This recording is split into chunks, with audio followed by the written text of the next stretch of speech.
Hey folks, good afternoon, good evening, good morning, wherever you are. I hope you're having a good day. Today it is Sunday afternoon. That does mean we're doing a build stream. This week we're going to be doing the SKB65, which I'm really excited to try out for the first time. And of course, as well, you'll have just seen that the Nightbot has pinged right on the hour, 8 o'clock.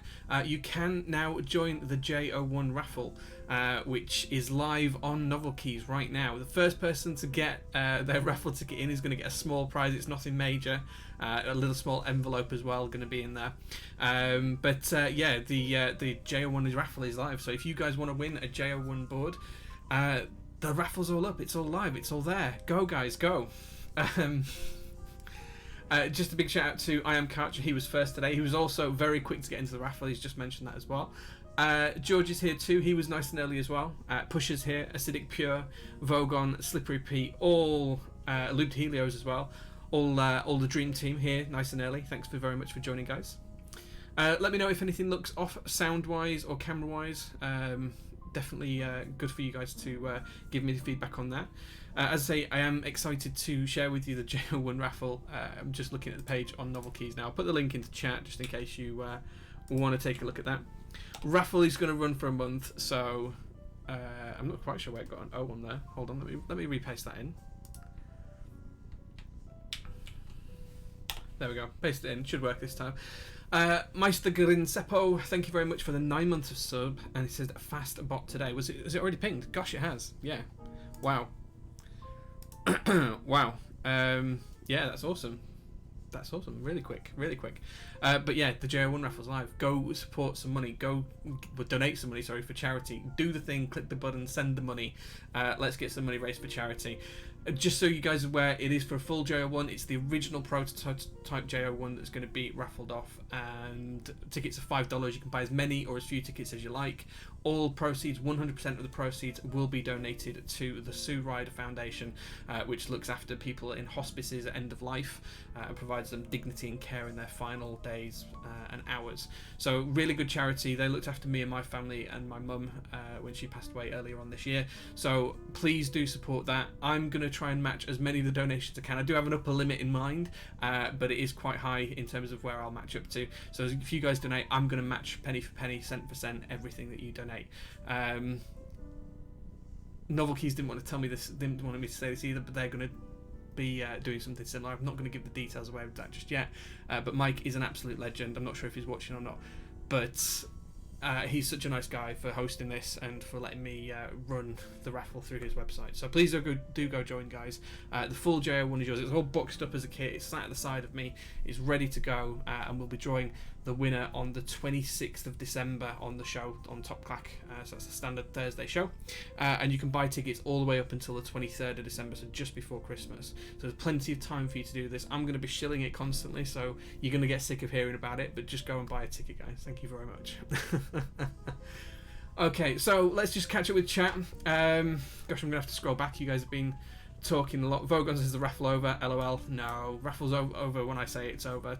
End of the 23rd is when we'll take it down, and we'll draw it on the 26th of December. All of the details that you need for the raffle are on the page. All of the details about the board, specific prototype, are on there. Some more details about why the cause has been selected, and you can also get a link to Sue Ryder's organisation site as well from there as well. So bear in mind, it is just for a chance to win the board. You are donating money for the charity in effect, and one lucky donator will get the board. So it is a raffle ticket in that sense. Not everyone who enters is going to win. There was a small prize, which is a really tiny small prize for the first person to submit, so hopefully that'll be one of you guys. Coucher seemed very quick, so maybe he's got a chance. Right, okay, so where did we get to? Loop Helios is here. Ashley's here as well. Thank you very much for joining, Ashley. Good evening. John Warren says looks and sounds great. Excellent, perfect. I'm glad everything is looking good. Dream Team, more like Cream Team. Ooh woo, says Stocks. Absolutely. John Warren says hello after he says that sounds great. So that's good. We got the Meister Grinsepo subscription. Thank you very much for that, dude. And Jay Shuff as well subscribed at tier 1 for 13 months. Thank you very much, dude. Unlucky 13, but that's an awesome number to reach. Thank you, man. Over a year now, past the year point. J-Shove clicked the thing, sent the money. Thanks for doing this. No problem. It's the least I can do for the charity. They were so good to me and my family, and they really gave a lot of care and dignity back to my mum in her final hours. So you know, I've got a lot for them, a lot of time for them, and hopefully I'm going to raise a lot of money for them. That's the that's the plan that I'm going to take. Novelkeys is here, he's watching. Hey. So Mike, thank you so much for your support. Thank you very much for everything you've done. He's been an absolute legend, spending his spare time getting this all set up for me in the background, checking legal things, you know, putting the page up, making sure that I've got the pictures and everything ready for him, posting things on Instagram and stuff like that. So thank you very much, Mike. I really genuinely appreciate it. Thank you very much, and to you and your team as well, because I'm sure the guys got involved as well. So thank you very much. Forzen says he got 5 entries in. Jay says hello as well. Containment unit, not mutant. Containment unit is here saying greetings. Good luck, Forzen. I hope you're in with a chance, which you are. Satanicist is here as well. Cozy Fan 2C says nice. Much respect for to both of you guys for doing that. Thank you, dude. Thank you. Pub Goku says hey man, good to see you. I've got your switches already now. You just need to send me a board. Jay, is there any way we can do that tax refundy thing? Yeah, so because you're buying it through Novelkeys and it's in the US, I just need to fill out the right form when it comes into me in the UK. So it's all good on that front. That's part of the reason why we've done it that way. So yeah, there will be no tax on it. Mike Click says 2 entries, feeling lucky. Thanks, man. Thanks for the 2 entries. That's great. So you get more money. Yes, we will make sure we get the most money out of it as possible. I'll be donating the full amount either way. Don't you worry about that. Meister Grinsapo says, pack it up, guys. Mike Clicks entered. There we go. Does Mike Clicks have a lot of luck? Is that what the joke is there? Hello from Rain 2. Oh, Rain, thank you very much. Hello to you as well. 5 tickets. 5 more after December paycheck. That sounds awesome. Thank you very much, guys. Over 175 raffle entries already.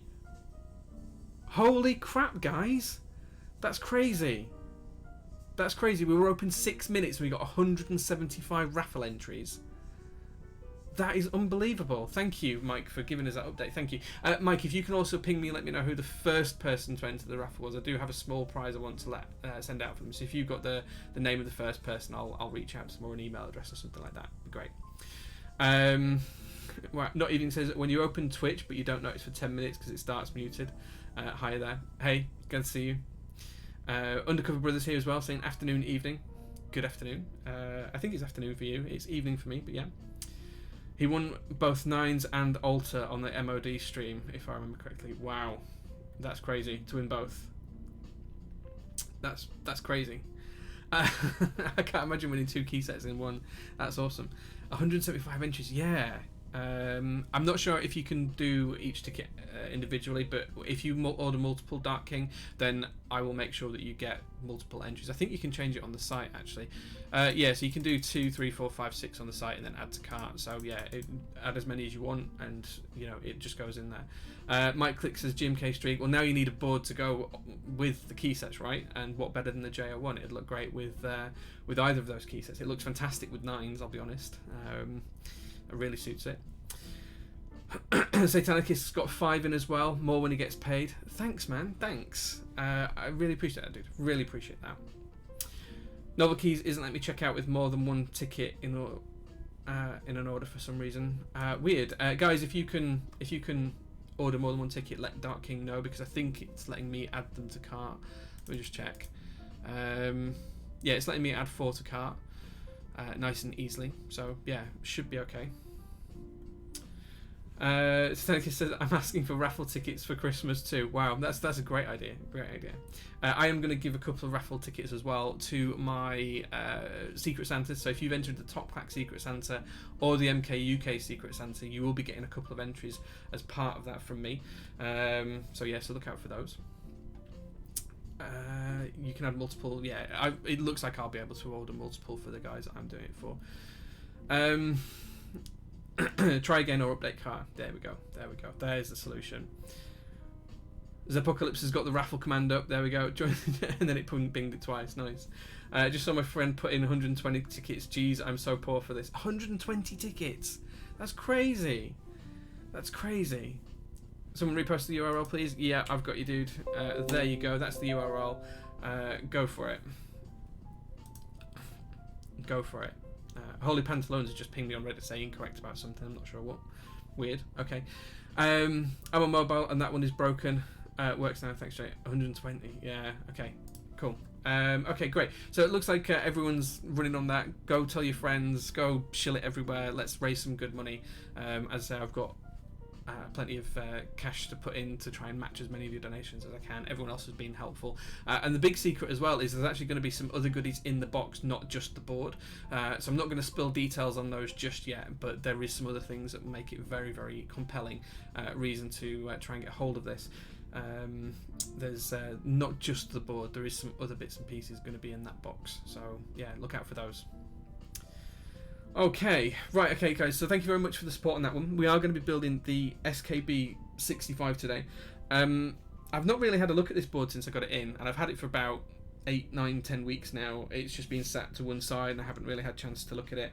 So I don't know if you guys have seen this, but I took it out of the box earlier on, and I'm sure you've seen the pictures of these, but this is kind of like just a folded bent metal case. You can see here that it's just folded on itself. When it zooms in, there we go. And it's kind of like a rough, almost like a chalkboard finish, which is quite interesting. But it seems pretty solid. There's a little bit of twist to it, a little bit of give, but it seems pretty solid. Very lightweight. So I'm interested to see what this board sounds like. I'm expecting it to sound pretty hollow. This is the base piece. One of the cool things about this actually is that it's adjustable height, so you can put pins in here to adjust the typing angle. You can pivot the front round on it, which would be quite interesting. Need to see how that goes. Base is just clean apart from my fingerprints because it's really warm in the office. But all looking really rather interesting. PCB is actually a Tadar68 PCB, which is it needs some work, I'll be honest. So so they got this from KBD fans a long time ago, and whenever I plug it in, it just this weird light flashing thing. Now I know how to fix it, I just need to flash it and sort it out. But when I was trying to get my QMK repo to actually make the Tadar68 hex file, for some reason it was just having problems, so I need to look at that and I'll fix that off stream. So we're not going to be actually testing the board today, although it does work. We're just going to be building it and then doing the typing test without it plugged in, sadly, but I'll just have to fix that off stream because I won't have time to do it today. That's a nice shade of black. Yeah, it's an interesting shade of black. It's black, but it's kind of like chalkboard material. As I say, it's nice texture. You can probably hear that. It's kind of rough but soft at the same time. So yeah, Tadar68 north facing LEDs. Yeah, it's one of those things. It'll be fine. I'm not going to put any LEDs in it anyway, so it's going to be fine. It won't be a lock of my hair that is in with the board. No, it's going to be something much more compelling than that. This has kindly sent me something to put in there. CYO is, we're talking about what we can do for it from that perspective. There's other bits and pieces as well that'll make its way into that box. I've already collated for the winner, so yeah, lots and lots to look out for in that box. So it's going to be worthwhile opening, to say the least.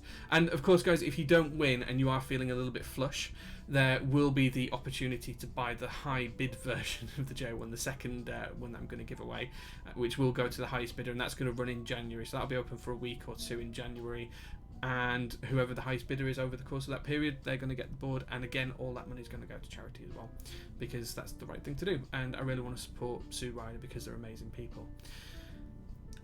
Okay, I'm Coach says Lembus bread. If I can get hold of some, maybe.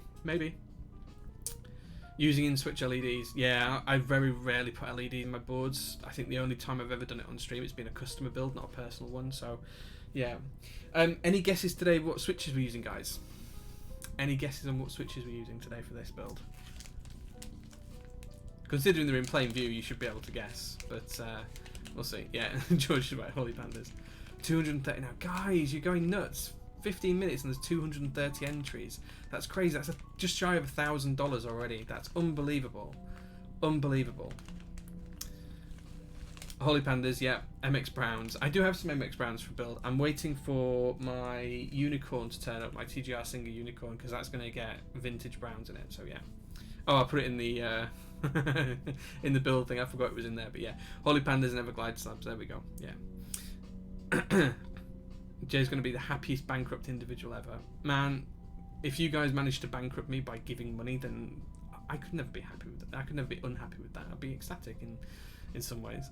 But yeah, no, of course, the more money you guys donate, then the more we can make, and I'm hoping that we can make, you know, a few $1,000s and convert that to pounds and transport it to the charity, and, you know, make things better for them, give them the ability to do things that they can't at the minute. So yeah, absolutely, whatever we can do to support, yeah, it's all good and it's amazing. I can't believe it's 230 already. That's just utterly insane. I was expecting maybe 30 or 40 in the first day, not 230 in the first 15 minutes. That just feels crazy high. So thank you very much to you guys that have entered. I'm really looking forward to taking a look at that list and working out how that all goes. And yeah, wow, blown away, guys, blown away. Okay, so this is the board. It is kind of unusual, as I've shown you. There is a ton of hardware here, so we're going to have to work out how this all goes together. But there's bolts and standoffs, washers, more bolts, more standoffs. So yeah, I'm not quite sure how that all fits together just yet. I assume some are for the case and some are for the plate, to hold the plate in. So we're going to have a look and see how that all fits together. But yeah, we'll be fine. Wish I could do more than a couple of tickets. Uni plus the build has me broken already. Man, don't worry about it. Your build is going to be obscene, the amount of money you're plugging into that, dude. So for those that you don't know, I will be building a board for Pub Goku soon, and he's got some very expensive switches ready for it. Querdenker's here. Good evening, Quer. I hope you guys caught Quer's stream yesterday. I tried watching a little bit whilst I was doing some DIY. I've been finished off today. I've probably still got paint on my hands because I've been decorating my house today. So.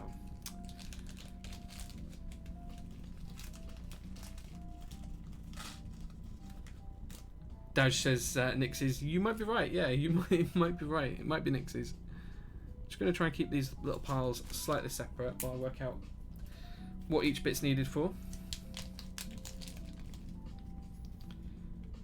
Got to fix that water damage. Yeah, absolutely. Yeah.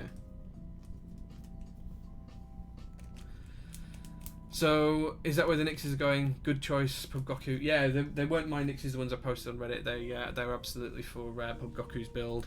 I'm really looking forward to doing that for him. Enjoy the wrong switch orientation. It's the only PCB I had, Martin. So, you know, the only other one I had is the ANSI PCB, which I know you did. But I have to use that for my spare ANSI build. So this is the only spare 65 PCB I had knocking around. So, therefore, this is what we're going to have to use it with. I don't have a choice. It's this or don't build it. So there we go. For the record, I did not pay the going price for those buggers. I got them pretty cheap. Nice. That's good to know. That's good to know.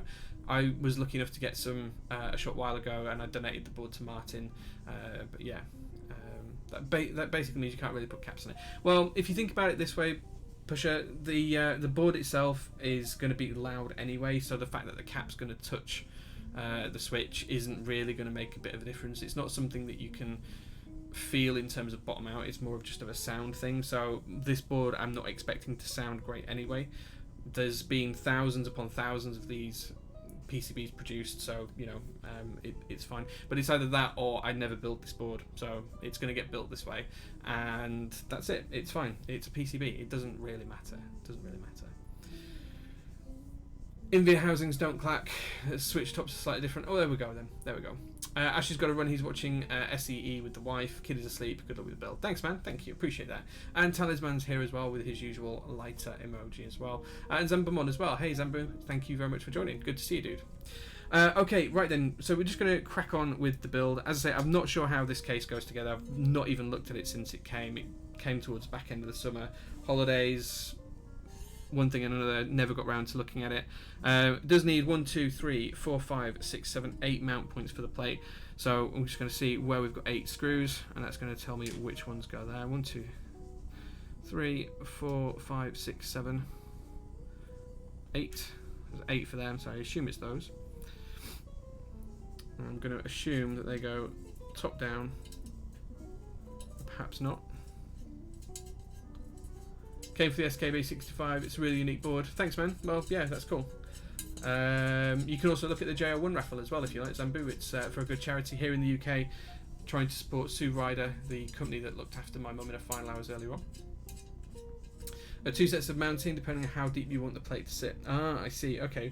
Well, we'll go for this one. It's a shallow one. I'll just pop these into the top case first, and we can look at the rest of it afterwards. I think I get how this goes.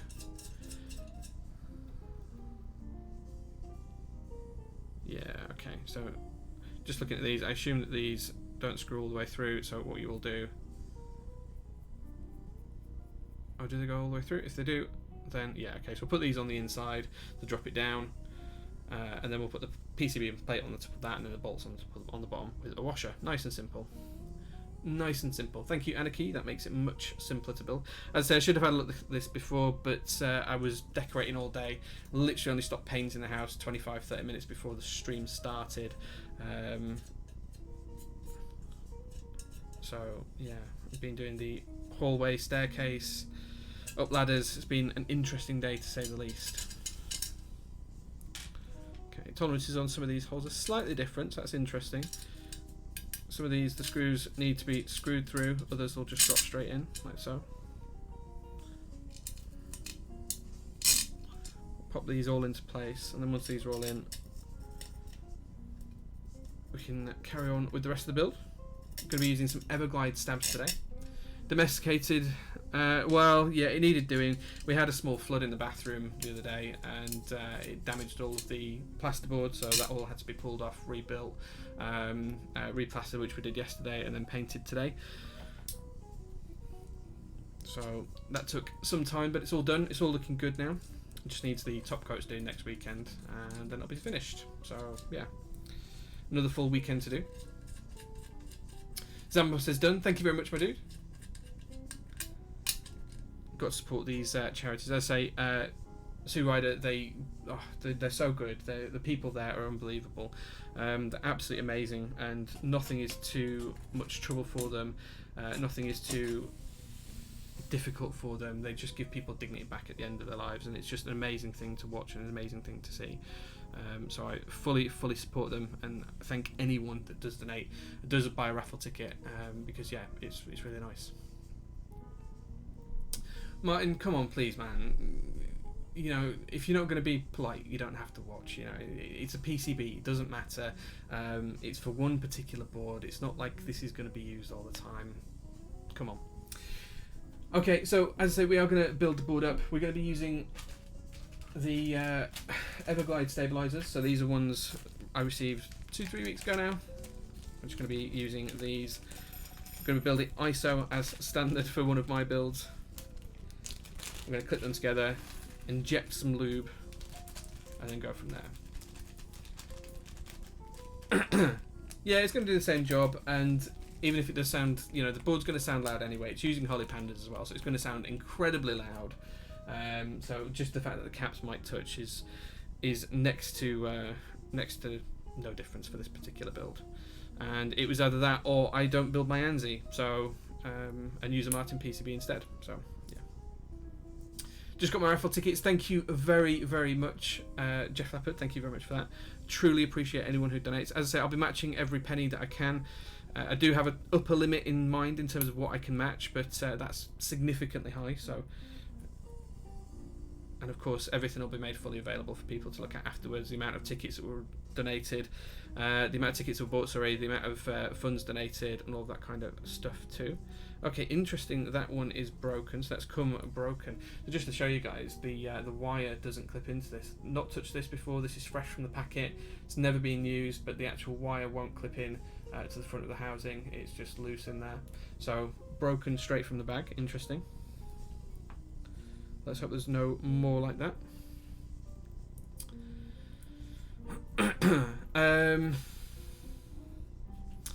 Zebba says, I think it's only really problematic if you have it in switch LEDs, otherwise the south-facing switches should be okay. Yeah, I mean, as I say, I prefer it the other way around, but you know what, for this particular build, it isn't going to make any difference at all. This is very much going to be a loud board anyway, so a little bit of extra volume from the board is not going to make or break it. Okay.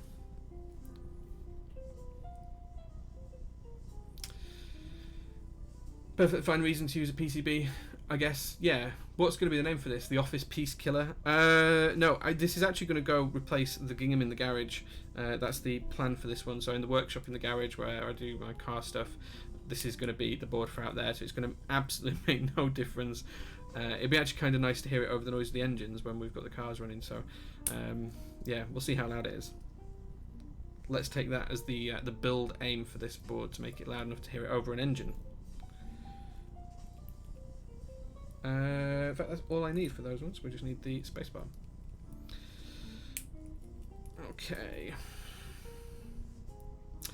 Okay, second one as well. That is not going to clip the wire in. So interestingly, 2 out of the box completely busted. That's interesting to note. Does that make these less worthwhile a purchase? Interesting. Timestamped. Don't know what's timestamped. Something looks cool. What else are we talking about? The LEDs hitting against SA and G&K caps was unfortunately big yikes for me. Yeah, I'm not going to put LEDs in this, so it'll be fine. Carman 2. Yeah, I collect cars. Yeah, I collect cars. I don't hate money. I just like my hobbies, that's all. Keyboards is one. Cars is another. Whatever I can do for those kinds of things, I enjoy. You can't take it with you. You should enjoy it as well. You can. It's my view in life, and it's served me well so far. Okay, so I'm just going to clip these in, and then we'll screw them in afterwards. And then from there we'll do some lube injection, because that seems to work just as well as any other method at the minute, and it takes about 1/4 of the time, if not less. So this one's not quite clipping in. There we go.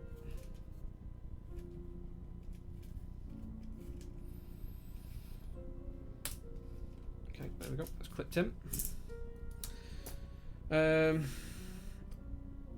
I think we have to do split shift on this. Actually, we can't do full shift, so I didn't even need that one. There we go. And then we're going to go 6.25U space,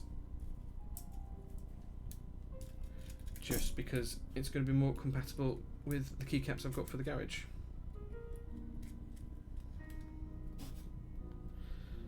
Okay, so this is really tight on this particular PCB. There we go. Last one.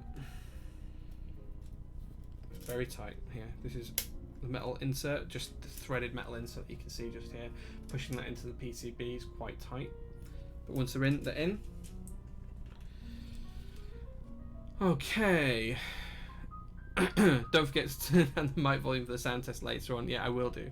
With the clip to the other side, no, they're broken on both sides, Anarchy. So if you look, this is one of the broken ones. I say it's broken right out of the box. If I try and clip that in there, you can see that it's just really loose. It's not going to hold in. And if I do it on the other side as well, it's the same. So it's not the actual clip that's broken. It's this bottom section here that's bent away. So it's kind of bent away, if that makes sense. I'm not sure I'm articulating that particularly well. You could bend it back into place, but as soon as I start to bend it, you can feel it that it's going to start to crack, and it's not going to retain anyway. I just feel. So when I bent it, then I've just felt it go beyond its natural elasticity in the plastic, and that's now almost broken on the bottom. So yeah, just something to note, guys. If you are looking at these stabilizers, Everglade stabilizers, that's something to be aware of. Still less pop-outs than Zeal, perhaps. Junky Render, which two things are broken? It's the housings for the stabilizers.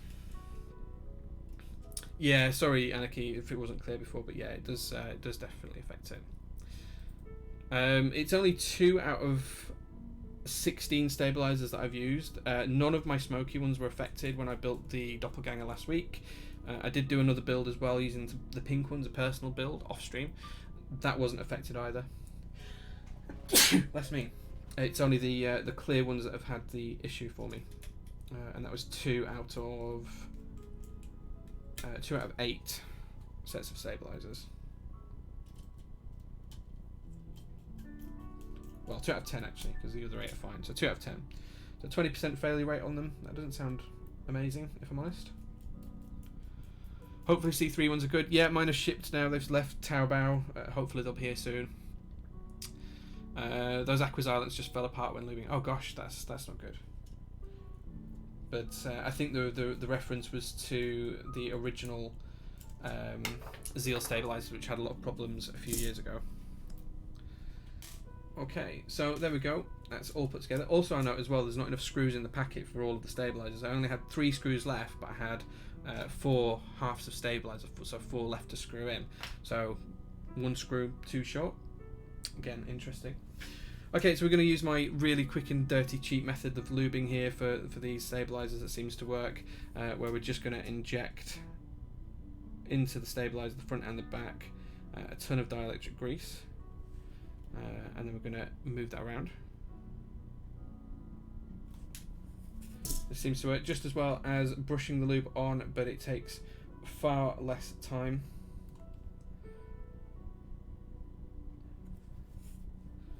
Going to the back to these as well.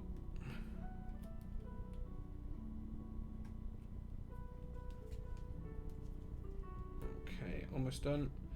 And we'll move on to the space bar as well.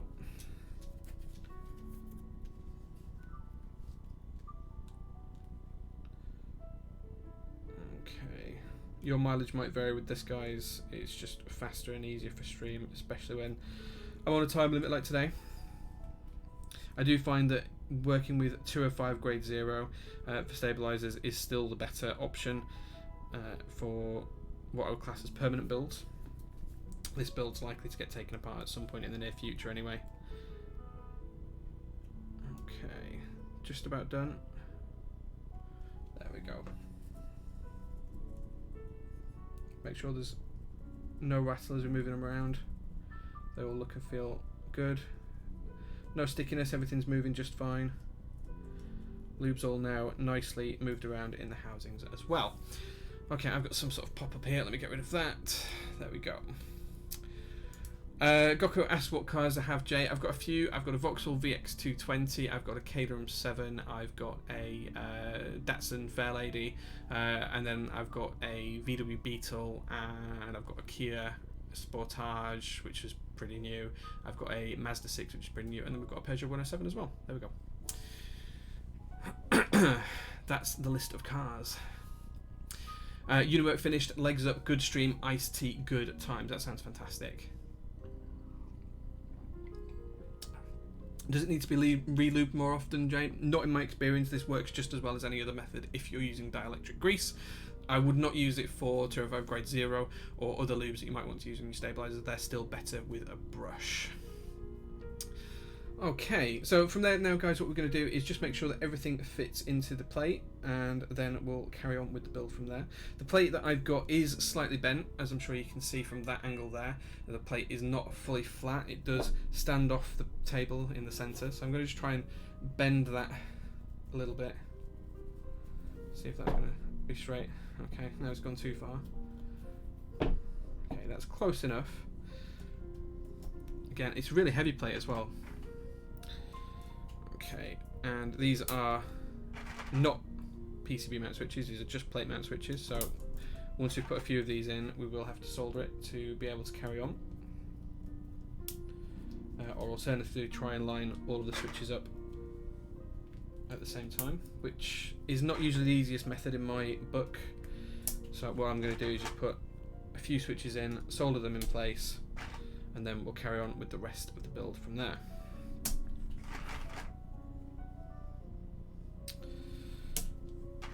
Okay, I'm going to go with step caps lock because step caps lock is the best, or at least in my opinion it is. There we go. Okay, so we'll solder those into position, put one more in this top corner just to make sure we can get the plate nice and straight, and then from there we'll be able to start to put the rest of the switches in place without worrying about the switches not sitting correctly or them popping out of the PCB. Just in time to check out Jay's special lubing method. Yeah, there you go.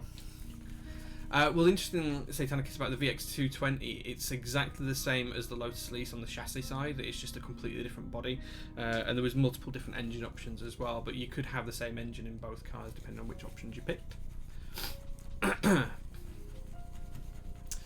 If I'm not mistaken, Jay is successful enough in his IRL career to be afforded the opportunity to only have to travel to the office on alternating weeks despite his elevated position. Something to aspire to. Not alternating weeks. I do go in Monday to Friday, but every other Friday I have the day off, and I work from home usually 1 or 2 days per week. If I am working on a Friday, I usually have that particular day off. I usually have the that day from working from home, and the other Fridays obviously I'm not in, so I usually work from home 1 or 2 days that week as well. So yeah, I do okay career wise, and I'm afforded a fair bit of luxury in terms of my working patterns and hours, so yeah. It's just a flat 2.6 litre in there, I think, just a standard 2.6 litre. It's the Vauxhall engine. It's not supercharged, it's not turbocharged. That might be something I'll look at doing in the future. But yeah, mine is the poor man's one. I think it's 2.6 litres. It actually needs one of the engine mounts changing.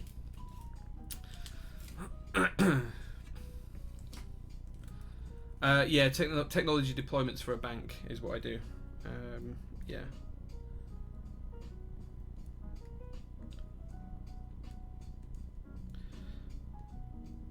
I have accountability for a range of technologies within a certain bank, and my role is to make sure that any updates to them happen successfully, and that they also continue to run without any effects, any negative effects on the bank, and without issue. And if there are issues, then to fix them as swiftly as possible, which usually means third-party contract negotiations and all of that kind of good stuff as well.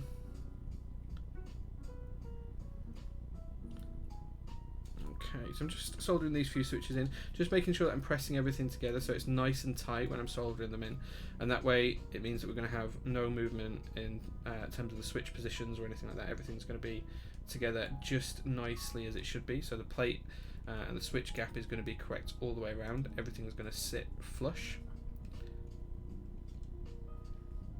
Now if I was using PCB mount switches, I probably wouldn't do it this way. I'd probably just put all the switches in first and then solder them, but this is just going to hold everything together and at the correct distance apart as well.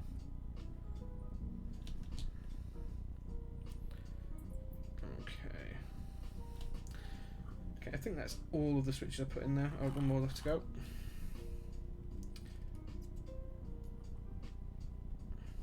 Okay, there we go. Go keyboards. 2 litre was a turbo. Yeah, it's not the turbo version. Mine's the whatever the non-turbo one is. Going to need a thimble for putting the pandas in that plate. No, they're all right actually. It wasn't particularly bad when I was putting these ones in. They were going in just fine. Yeah, that's not particularly hard. When I did the single ast with Holy Pandas, that was really tight. That was really difficult to push in. Where else have we been talking about? I've held a similar position with Bloomberg Financial Markets in NYC. Nice. Duckcom says, I used to buy a lot of cars in Britain back in the days. What cars do I have? Just went through them. Vauxhall VX220, Caterham 7, Datsun Fairlady, Mazda 6 Sport Nav, Kia Sportage, but it's the 1.7 CRDI version, Peugeot 107, VW Beetle. I think that's it. I think I covered them all. Those are them. Singer PTSD, yeah. Isn't Bloodberg officially used for president now too? Oof, yeah. Zui has just subscribed at tier 1 as well for 6 months, currently on a 5-month streak with a big heart. Thank you very much, dude. Appreciate that. Will the charity raffle be opened still on Wednesday? Talisman, it is open until the 23rd of December. It's open for a full month. So if you check out the Novel Key site, all the dates that you need are on there. And we'll be joining on the show, the Top Clack show, the main show, on the 26th of December. We'll draw the winner from the list of participants at that point. So Novel Keys are going to have to work on Christmas Eve, I'm afraid, and send me that list of entrants, and then I will draw the raffle on Boxing Day. Yeah, Boxing Day, day after Christmas Day. Do you just restore them? Yeah, so the Fair Lady I restored from scratch, so from the ground up. That took me a couple of years. She was just a shell. Well, I bought it from America, imported it from America. She was a non-rusty car from Arizona. She was completely mint, pretty much all the way through. All stock on all original, 40,000 miles from new. I reconditioned the engine, I reconditioned all of the leather interior, I stripped the exterior, rebuilt new suspension, put that on the car, rebuilt all of the front end of the car and changed the front valance and everything else. Redid all the engine mount points internally in the engine bay. What else did we do? Deleted the rear bumper because I prefer that smoother look, and that was done properly, not just by using body filler or anything like that. It was actually metal welded in place and panel beaten into the correct shapes. And then from there painted it myself and then put it on the road, and there it sits today. Well, it's actually in the garage right now, but yeah. It was a labour of love over 2 years, and she's been on the road for about 3 now, I think, something like that. The Datsun's in 1976. Yeah, I did all the fabrication myself, with help from friends, but yeah, most of it myself.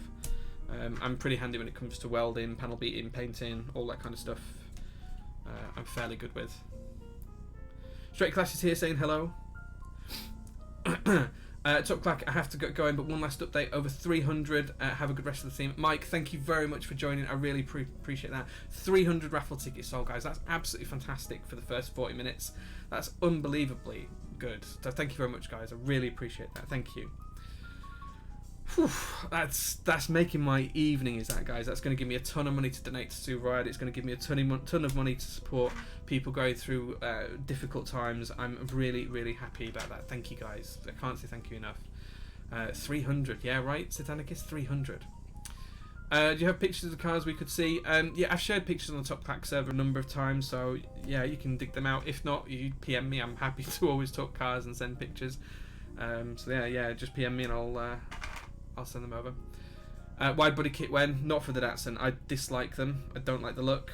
I'm not a fan of that, but that's just my cup of tea. I like them stock, as bare bones as you can get. That's it. It's just how I like it. That's it. 300's insane, right? Over 300. Yeah, I wonder if we can get to over 9,000 by the end. I mean, that would bankrupt me. But yeah, we'll see how we get on. Had a Toyota Corolla from 1972 as my first car, an amazing machine after an engine repair. That's cool, yeah. My first ever car was a Mark II Escort, Ford Escort, which was actually, I think that was something like 1972 or something like that.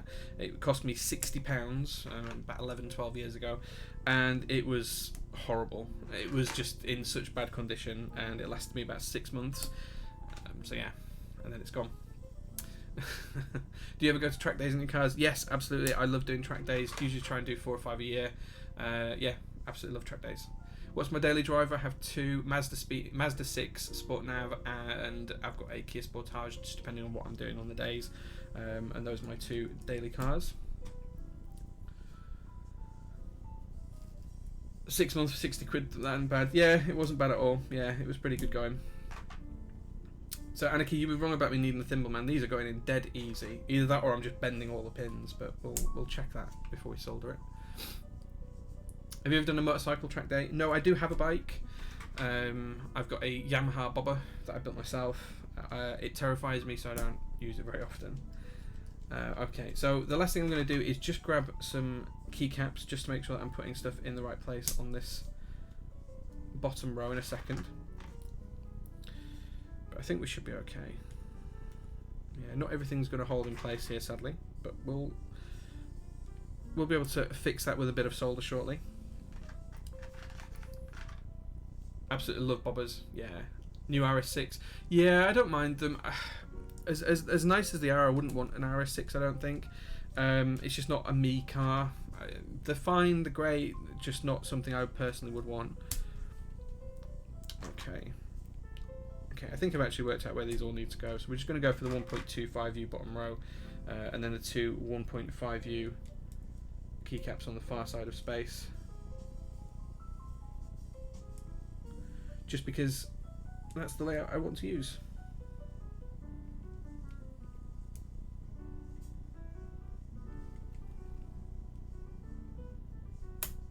There we go.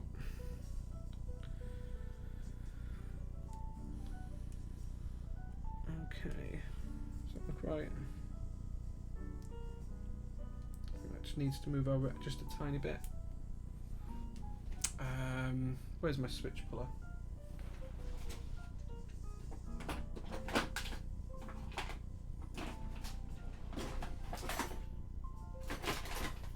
Of all the tools for me to need and not have to hand, a switch puller is the most unusual one for me not to be able to find. Excuse me guys, I've got some tools just above here. Let's see if that will do the job. Oh, there we go. There's the one I was actually looking for. Apologies. Do apologize about that, guys. I am just going to put some keycaps just on this bottom row as well, just to make sure that everything is in the right spot. Before we go any further, I'm just going to grab... These aren't the keycaps that are going on the board, they're just what I have to hand. Okay, so that switch is definitely in the wrong position.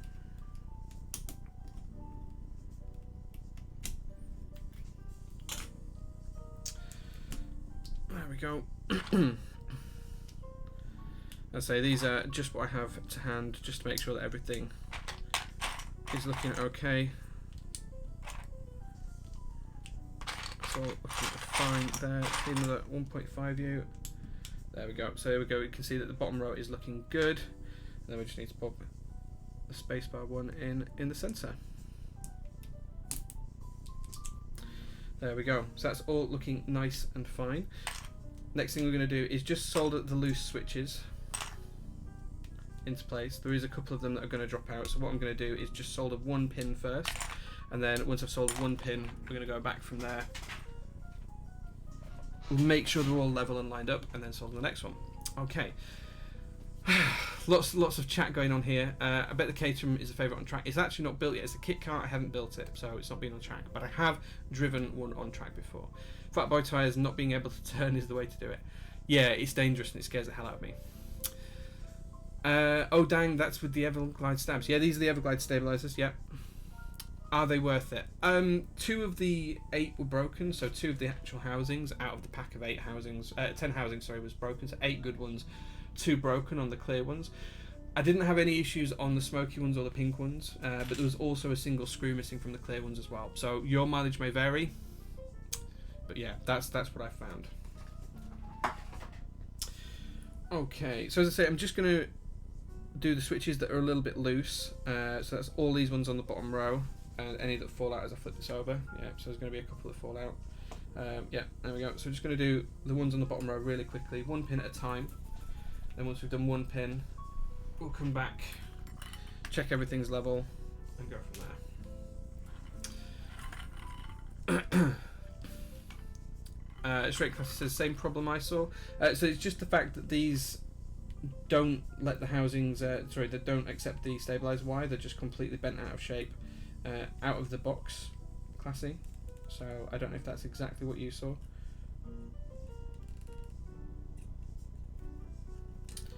Okay, onto the spacebar now. Just running down the far side. Just doing one pin on each switch, that way I can line these up and make sure they're nice and neat and tidy before I solder the second pin in. There we go. In fact, these ones are 1U keys, so I'm pretty confident that these are in a good position. There we go. Okay, and then I'm just going to do a couple of others, like the left shift, the ISO enter key. I'm just going to do one pin on each, and then we'll check that they're okay. And then just got here as well, and then the step caps as well. Okay, that should be acceptable from that position. They're all looking nice and level. Okay, it's looking good. Okay, so just the 2 switches that fell out now to put in, so we're just going to do these one at a time, being careful when we flip everything over that it stays in position. Again, just going to do one pin, make sure it's straight before we do the second pin. Okay, so it stayed nice and straight. Okay, last one. Again, I'm just going to do one pin on here, and then from there we'll solder the rest of the board and then adjust as required. Okay, that's all looking really rather good. I'm just going to move this case up here now. Jessup Series says, hi, first time you stream. Nice, Jessup, thanks for joining, man. Thank you, appreciate that. Are these Zeal stabilizers I'm using? No, these are Everglide stabilizers. They're not Zeal stabilizers, they're Everglide ones. They do have a couple of problems with them, so I've been slightly disappointed this build stream with them. 2 housings of the stabilizers were damaged. I'm just going to go through soldering all the switches that I soldered 1 pin on, to make sure that these are all nice and soldered in now. And then once we go from there, we'll go around the rest of the board and solder row by row. Okay, done that one. And then the ISO enter. Okay, the shift key. Got the shift key just here to do.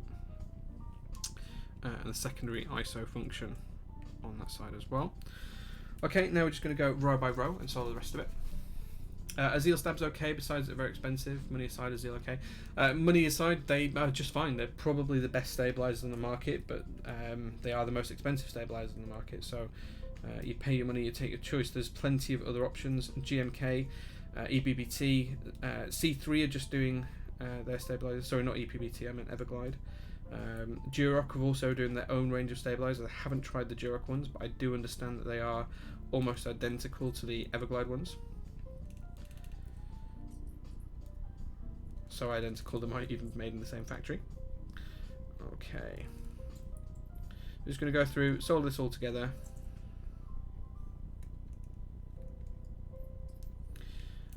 Okay.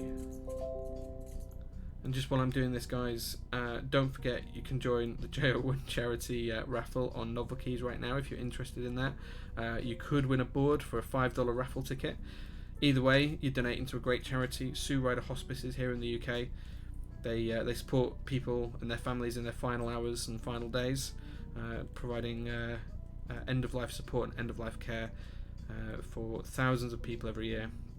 And it's a very, very well worthwhile charity. They supported me and my family when I lost my mum earlier on this year, and they didn't just look after my mum, but they actually gave her her dignity back as well. Just simple things like brushing her hair, putting it into a ponytail, and just taking the time to do that kind of stuff was really nice of them. So I want to give a little bit back. I've got the J-01 boards here after doing the group buy for them, and rather than just sell them, I want to do a raffle, try and raise some money for charity. So $5 will buy you 1 ticket. You can buy as many tickets as you like, and every ticket you buy will give you an extra chance in the raffle when we come to run it. Okay. The opportunity to buy these is open until the 23rd of December. And we'll be drawing the winner on Top Clack on the 26th of December, which is our Christmas special show. Okay. Almost there now, guys. Probably 2/3 of the way through soldering these switches now, given that we already started on the bottom row.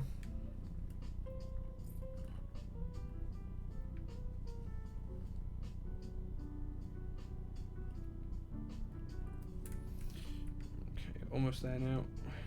I'll be as quick as I can with this. I know it's the most boring part. The other thing I want to do as well is at the end of the stream, guys, as well, is whilst we'll give this board a J score, I also want to do that for a couple of other boards. I have a couple of others to hand, namely the Prophet, which you can see just on my left hand side here, the red board just at the side of the screen, and we'll also take a look at the Rose Gold Singer that Cat Wee Wee Elaine from Singer Keyboard sent me a couple of weeks ago, and we'll give those a J score as well. Okay, so once I've done this row, guys, just one more row left to do, then we can build the rest of the case, make sure everything's plugged together properly. It's quite a complex design, so that might take my small brain a few minutes to do. I'll catch up with chat as well, make sure I'm answering your guys' questions. It's difficult to watch chat when I'm soldering.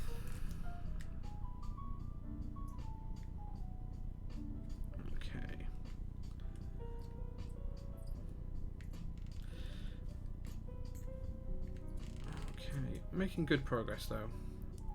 Shouldn't take too much longer to finish soldering this board. So we are building this with Holy Pandas. These are original Holy Pandas as well from the first wave of them. These pandas I think were part of the 1,000 that I bought at the time. Okay, final row now.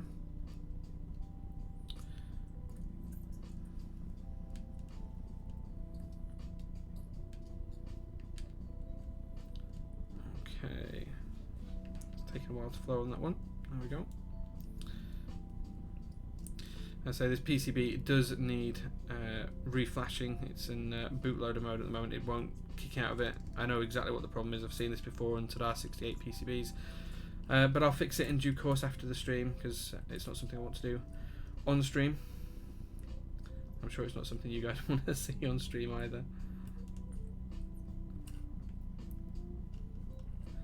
And then once we've done that, we'll get some keycaps on the board, get it all put together in the case, do a bit of typing test, give it a J score, look at a couple of other boards, give them a J score, some historic builds, try and build up that J score spreadsheet, and then we'll close down the stream. So probably another hour or so left, something like that.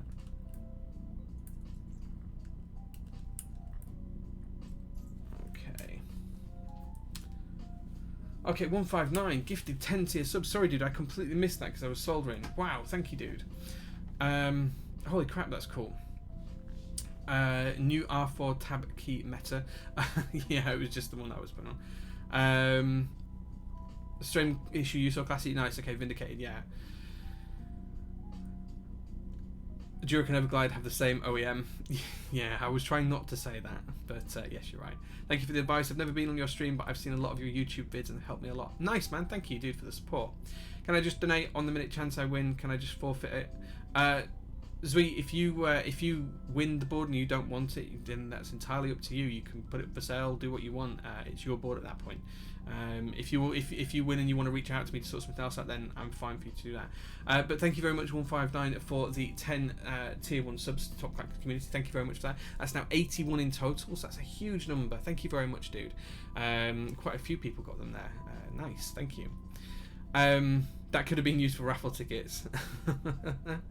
As someone who's seen a loved one go through a hospice fairly recently, I can absolutely echo Jay's sentiment about the significance of this charity to those nearing the end of their lives. They're absolutely fantastic people. They could be paid £1 million an hour and it would not be enough. What do you think about novel key springs? They're good. They're not the best, but they're good. They're better than most stock springs. So yeah, if you're looking for upgrade springs, then they're definitely an upgrade over most stock springs. Does that soldering iron work on 230 volts? Is it adjustable or is it only USA 110 volts? No, it works on UK mains, so this is on 230 volts. It just uses a standard laptop charger to plug into it and it's fine. Yeah, it works great. It's the TS100 if you're looking for one, and it's available on Amazon pretty cheap, like 60 quid, something like that. It's pretty cheap. 159 confirmed as best vendor hair in the community. It's very tall hair, very straight hair. Is the J score a new thing? Yeah, it's just a new little funny thing that I do at the end of a build stream, but yeah. And did you get it from Doug DeMuro? I didn't know he built keyboards. Yozo says, hey Jay, curious on your thoughts on the KBD67 Mark II, planning to use it as a travel board. I don't have a Mark II and I haven't tried one, but the Mark I was my budget board of the year for 2018. I thought it was fantastic, great value for money, and it was you know, just genuine pleasure to use and build. So I haven't tried the Mark II, but I'm sure it'll be fine. Yeah. If you win, re-raffle it. Yeah, if the winner doesn't want the board, I'll re-raffle it. Absolutely. Yeah, we'll sort that out. Pennywise says most likely you'll have to burn it unless it's a soldering station with universal power supply. Universal power supply bring 100 or 240 volts. Yeah, it works fine on whichever one you use it on. It's fine. Yeah. SD says you gifted me a sub earlier. Big thanks. Sorry I didn't see it. I was at work with the stream in the background. Nice. There you go. You don't want the board either. I agree. It's trash. Terrible design. Bad designer. Thanks Gouty for the support. Thank you. Lubetelio says my best solder purchase ever, thanks to Jay. What, the TS100? Yeah, it's a great purchase. It's a good iron. You see, you say that, Gouty, and I was going to send you my second Borsdorf. You're putting that at risk. And you just want me to make me donate more? Well, that's a good option. Yeah, make me donate more. Absolutely. But yeah, flip it and give the money to charity that way. There you go. Gary's going to be good now because he wants to borrow my other board. I see. Okay, so there we go. We've soldered the board together. We're going to put it in the case in a second. We've gone for the higher setting rather than the lower one. We'll see how that looks and feels, and if I'm disappointed in that, I will change it. But given this is going to be a workshop board, we'll go for that. Jay, did you get in on the E-White Chimera 65? No, the reason I haven't bought any board this month isn't because I didn't want them. I did want a Chimera. I think it's a great board, but I want to make sure I've got the right amount of funds to match every penny 7% that's donated up to the limit that I have. So there'll be no board purchases for me this month. I would be only interested in the J-01 if it was the prototype. Yes, that's the board that's getting raffled. It is the prototype board that's getting raffled, and there is one full A stock board that will be sold to the highest bidder as well in January. So hopefully we'll raise, a few $100s there as well. Dedication. Yeah, you could say that. Someone called it stupidity, but for the right reasons. So there's multiple ways of cutting that one. Whatever you think. Okay, so now we've got the screws going through each of the mount points for this. Well, the next thing to do is just to screw down the standoffs, and this is going to lower the plate assembly inside the board and make it more high profile. So I'm just going to hold these in place, and I'm just literally just winding this on with my finger.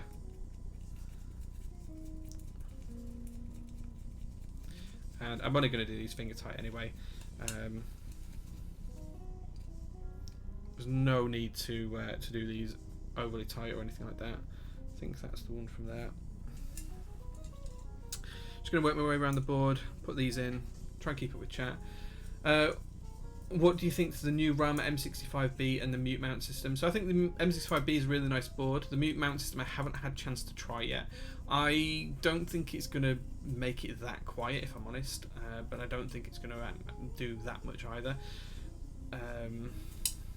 So yeah, I'm not sure it's one for me, if I'm honest. But I love what Rama does. I think all of his boards are great quality. They're really nice unboxing experiences. They're fantastic value for money. I think they hold their value well. I just don't think the mute thing will add enough to me for a board. I don't like quiet boards. I prefer a louder board. I want to hear my board. I want to hear the switches. And that's just how I look at things. Which length are you using? I'm using the shorter length, Steph.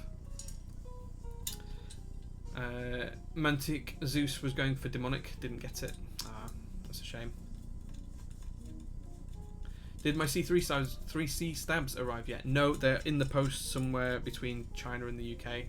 Hopefully they'll be here at some point soon. J-01's going. He says good night. Have a good build stream. Thank you very much, dude.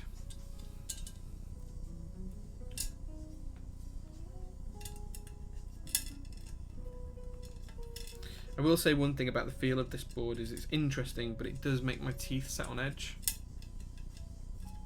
Everglide versus Zeal Stabs. I think if you're looking at it just from a quality perspective, I think Zeal Stabs are better.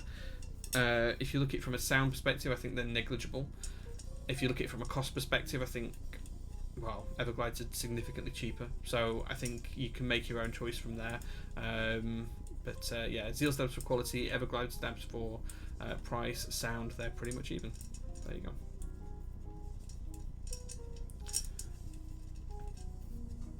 Still spots free for what board? Is this for their Chimera?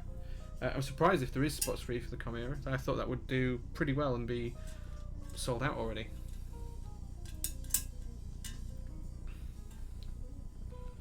Yeah, it doesn't surprise me that the special editions have gone, but yeah. Somehow it is reassuring that you have to make compromises once in a while with respect to purchases. Yeah, of course, yeah. What's that soldering iron? It looks nice. It's a TS100 in copper. It is really nice. I got it as it's a very similar colour to my my Fair Lady. Do you have a contact with Matrix Labs boards? Yeah, I built a couple of their boards in the past. The quality's good. Yeah, really good. I built with the OG a couple of weeks ago.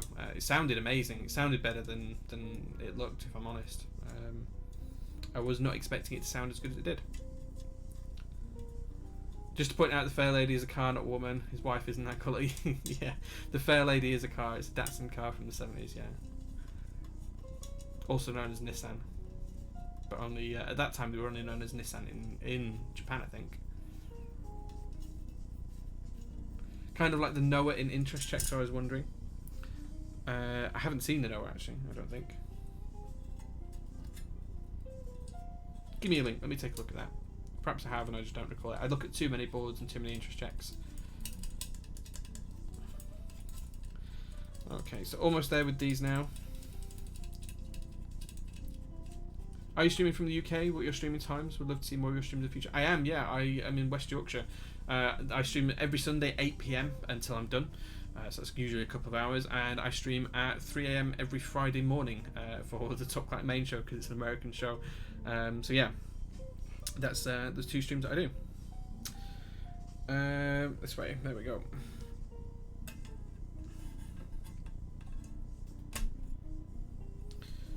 Okay, just trying to align this, make sure it's all fitting together. That looks good. And then I'm just going to put these on. As I say, everything's just going on finger tight, to be honest. I'm not too worried about it being tight. I will make sure that the build's right first and then tighten everything up later on. And also I'll need to get out my micro sockets for this section going forwards.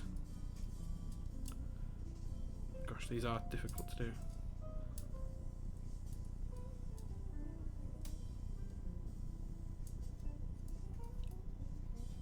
I'm almost tempted to put the brass standoffs on the bottom instead of the nuts, because they'll be easy to hold.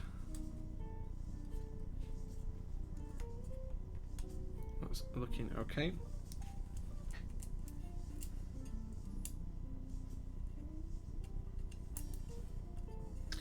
Didn't realise this had nuts as part of it. Let me just see if I've got a socket that's small enough for these. Yeah, it's too big. Let me see. Let me see. So I'm gonna hold. No, that's too big as well.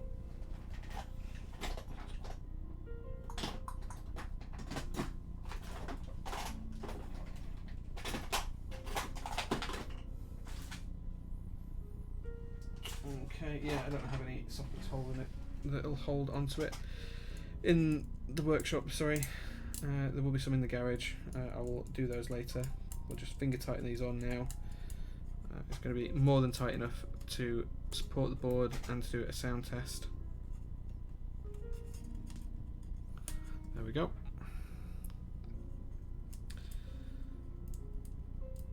Okay. Let's catch up with chat. Is this a 65%? It is. Yes, this is a 65%. I like the front has 2 separate pieces, but bottom logo is okay, let me take a look at that. Oh yes, I have seen the Noah. Sorry, yes, it was called something else before. It's a nice board. I like the 65%. I like the accent piece on the front of the base. I'm not a big fan of the holes on the top, but yeah. Socket too big for DN. Yeah.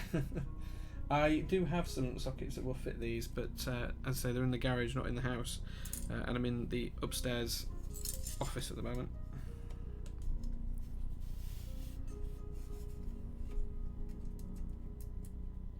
Okay. Okay, get 2 on just fine, and then the next one, typical. All fingers and thumbs. No finesse.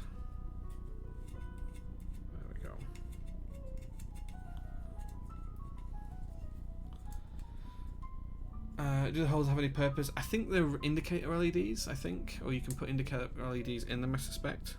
I'd be very surprised if there was no functionality for them.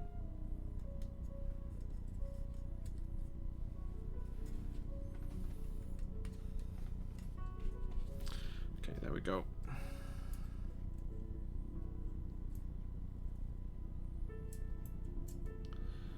Okay, almost there now. Anyone guess what keycaps we're going to put on this board today? I'll give you a clue. It goes really well with black. Maybe we should do a small prize, and that's not a real prize. It's just a congratulations on stream if someone guesses right. Something green? No, not the green. No. Although I do like green key sets. Green is probably my favourite colour for key sets, but no, it's not a green key set I'm using today.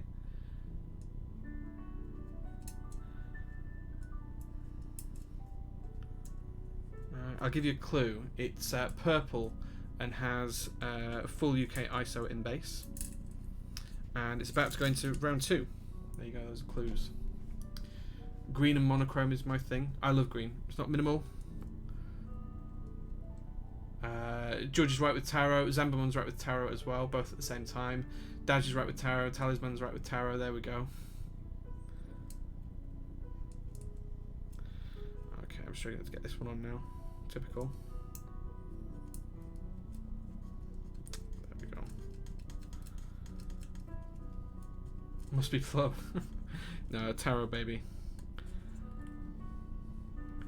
As one creative mind says, yep, tarot. Good guess. I'm not sure. It shows me George and Zambamon exactly at the same time, but I think they were literally at the same time down to the microsecond. Let me check.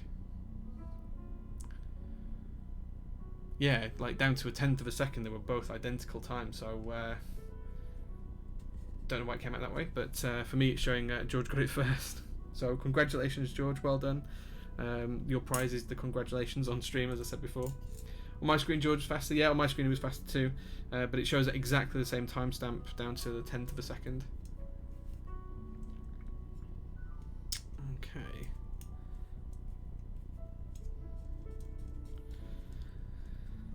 Where do you suggest getting that soldering iron from? I'm based in the UK too. I got mine off of Amazon. You can also get it from Banggood as well. Multiple different options, but yeah, I got mine from Amazon. I think it was about £60. It was dirt cheap, and it works really well. And I've had zero problems with it. Been using it probably for nearly 18 months now.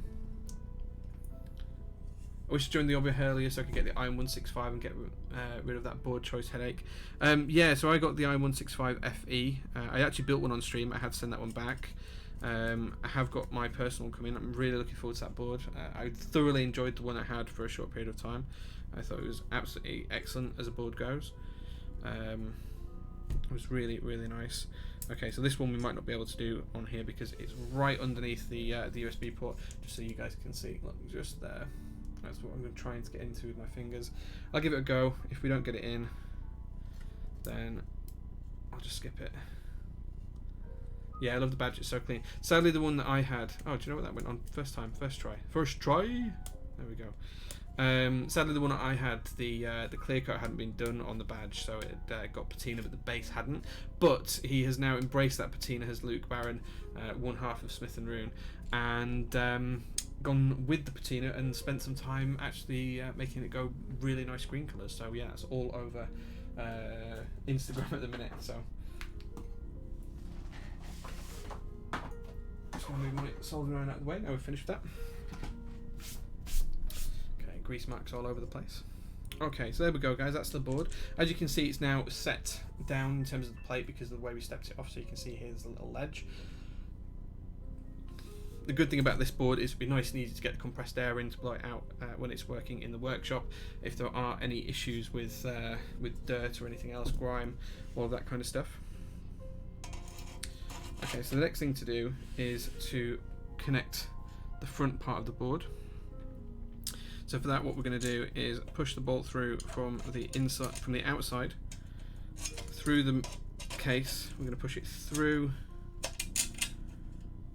the base plate. I'm going to put a washer on there. I'm going to use tweezers for this, just because there's not much room for my fingers to get in.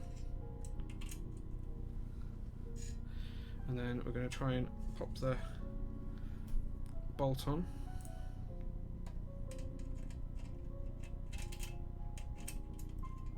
Yeah, it's not going to work with those. Oops. It does sound like it's scratching really badly. It's not. It's just the material is really rough. Okay. Yeah, that's not going to have it. Should have really checked how this all screwed together before I did it, but I do apologise. As I say, I was in a rush with decorating today and arranging the J-01 raffle stuff as well. Clavier is raiding with a party of 10. Thank you, Clavier, for raiding. Hey guys that you've just joined, we're building an SKB today, and we also have, just in this corner here, just there, I'll do it this way, hold on, let me get my hand on the camera, just there, the J-01 raffle, so we are raffling off my design board, so please do feel free to go check that out on Novel Keys. You can use the command !raffle to find out more. Clavier has a Twitch. Clavier does have a Twitch, yeah, I watched him a few times. Langlandia said he did it for me because I requested unfinished copy for my FE. Good guy, Brown. Wait, we can ask for unfinished copper for the FE? I didn't even know this. Baron, Luke, change my order. I want unfinished copper. Do polycarbonate boards discolor after a while? Is there any way to prevent it? No, they don't, is the honest answer. I mean, I've had a polycarbonate board for over a year now. There is no discoloration, and it sits on a shelf in the sun during the day. Just behind me, the sun pours through the window, and yeah, so that's a no. Just out of interest. No, slightly too large. Don't have a socket that's going to work for it, which is a real shame. See if this is the right size just by chance. Nope. Okay.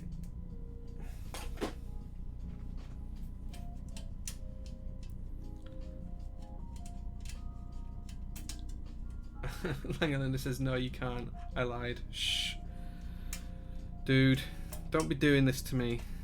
I'm going to ask for it anyway, and if not, I'll just strip it myself. I had that then. That was on. That was on. Okay, I may have to go and get a spanner and a socket set for this. Yeah. Okay. Okay. Let's assume that's in place and screwed in. Let me put the other one on.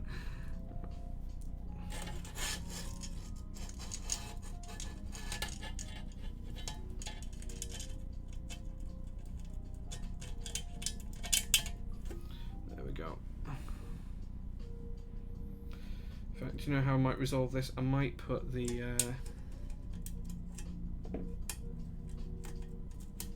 gold washers on actually, because these will be easier to hold.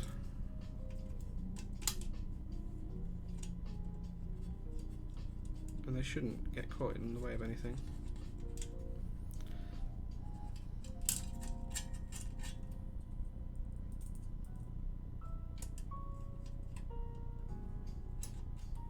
Perhaps not. Perhaps that is not going to work either.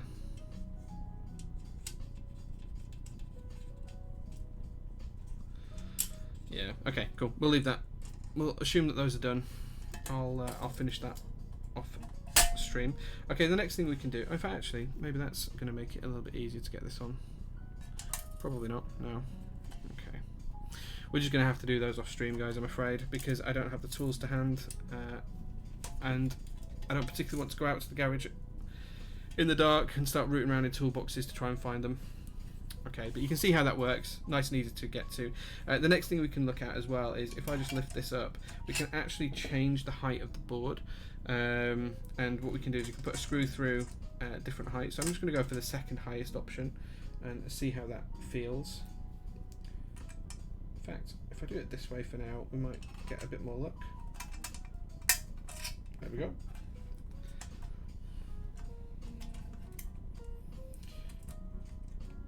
Okay.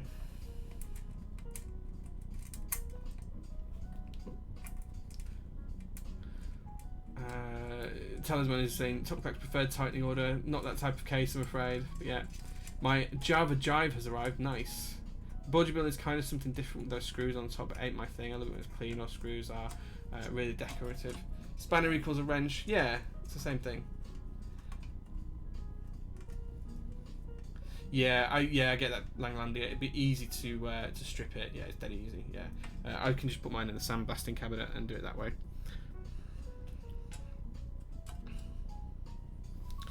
Okay, I'm just gonna try and get this in place as well from the outside.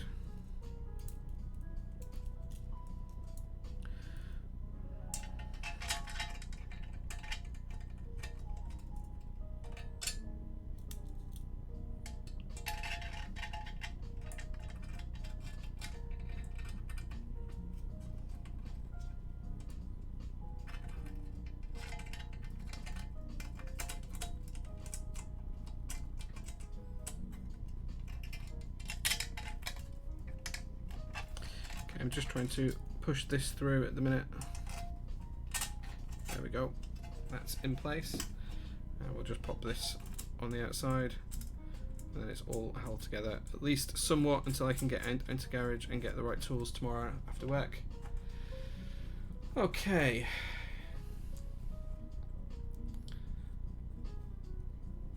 Looks like you're assembling a metal version of the game Battleship. Yeah, absolutely. Okay, there we go, guys. That's the board put together. There is a little bit of rattle from these. You can't really hear it on the board, so I think that's fine. I'll finish it off stream. As I say, this was more about the J-01 raffle today and doing a build for this particular thing. I'm going to put some bump-ons on the base as well. Just going to pop these just in the corners. Right, I'll turn this over so you guys can see. Just going to pop one here, there, and there. Not a fan of putting 6 on a board.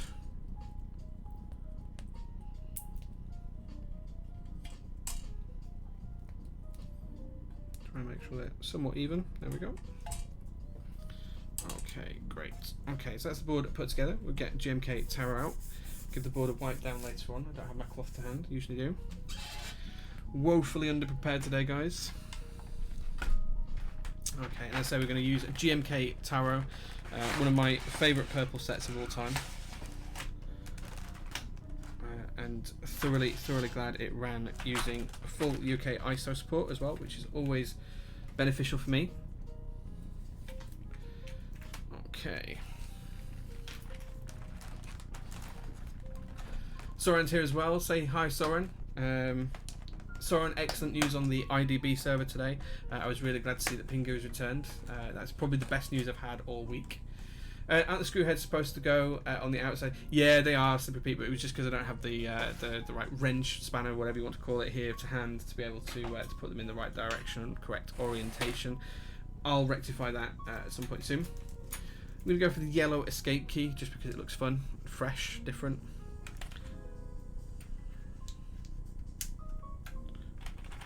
Okay. South facing switches, a little bit sad, but for this particular board it's okay. I just realised my error already. This looks way too steep for me. I'm definitely going to have to adjust the height on this. But it's a really interesting board, really interesting design, very cleverly done. I'd like to see it in different materials if you can bend them like this. It should be interesting. Definitely want to have a look at round 2. Gosh, the echo. When round 2 of these come out, because they're going to have different finishes. I'm not sure if they're going to have different materials or just different finishes, but definitely going to take a look at that.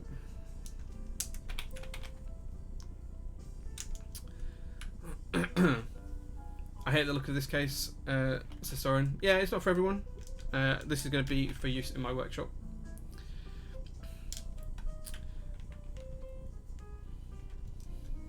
Have you seen the R2 IC for the SKB? Yeah, we talked about it on the show a couple of weeks ago.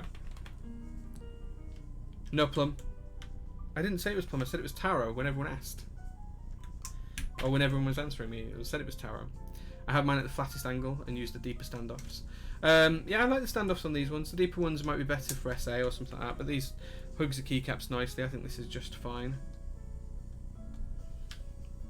We'll go for the standard monochrome enter key. There we go. We do need stepped caps lock. That's somewhere in here. I do know the set does have a stepped caps lock because I've used it before. Why, when you're looking for something, can you just not see it? There it is.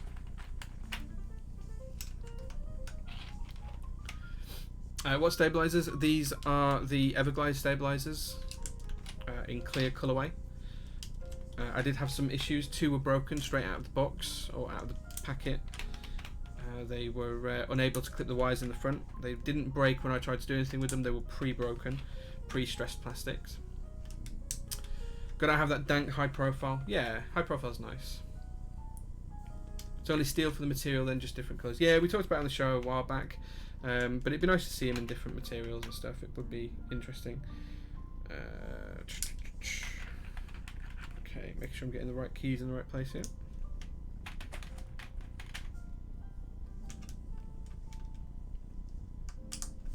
Well, there's the UK 2 and 3 as well. Let's get them into place. Short shift, ISO short shift. Pipe backslash, and then into the standard lower row.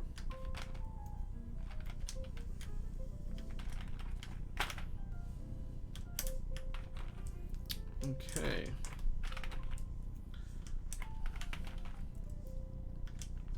Seeing Jay put caps on the board, which we just want to go away for half an hour, read a book, get a cup of coffee, go slow.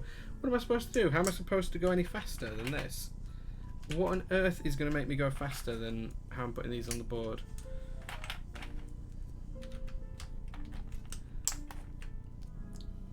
You know, I'm not exactly being slow. I'm not stopping to talk or anything like that. I'm doing it whilst I'm talking. It's bizarre you'd even think that. Much less have a problem with it. 2 at a time, obviously. God, no. I'm not ambidextrous. I can't do that. Let's go with the funky arrows. Just to throw a bit of colour on here.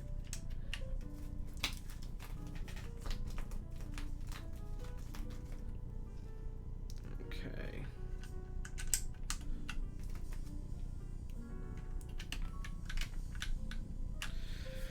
Okay, and then we'll just put the keycaps that I usually use. This is what I'll map the board to eventually.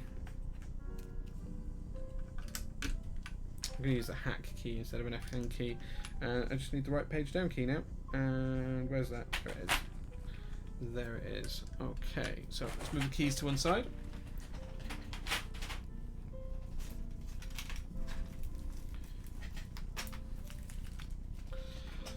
There we go, guys. This is the SKB65, very hastily built, not quite fully screwed together. But there you go. It looks really industrial, really interesting. This is the Tadar 68 PCB that's in here. I think these keycaps look really great on this board. They're not going to stay on here. It's going to end up with oh gosh, what set is I've got on the gingham now? So the gingham's got can't remember the name of it. Hyperfuse round 1, which is still missing its F8 key 4 years later, 5 years later. So that's the keycaps that'll end up on this board because they're super shiny, super high use, and it doesn't really matter if they get damaged. But I just wanted to use this as one of my favourite keycap sets. But I think that looks pretty good. I like the industrial style. I like the raised screws, the bolts. I think it's pretty interesting. The material is an interesting finish and feel. Yeah, really interesting board. I'm dead excited to see how it sounds. I suspect it's going to be pretty loud, so we'll give that a try. Querdenker says wants Taro. Yeah, this is Taro, yeah. In my IMO, ISO looks way better on 65s and 60s, says Slippery Pete. Yeah, it's not always about looks, it's more about functionality for me. That's the thing. Never watched him besides... Querdenker, I think we can compare times against each other. Oh, hang on, wait. You need to bring in the split clock thingy we did on my stream yesterday. Yeah, show me that and I'll look at how to implement it for next week. Yeah, then we can compare times against each other. Yeah, yours is going to be slower. Okay, yeah, we'll do that, Querdenker. We'll do that next week. Let's mute the music and let's see what this board sounds like. I suspect it's not going to sound quiet, to say the least. I think it's going to be quite loud, but we'll see how much it's going to see how loud it's going to be.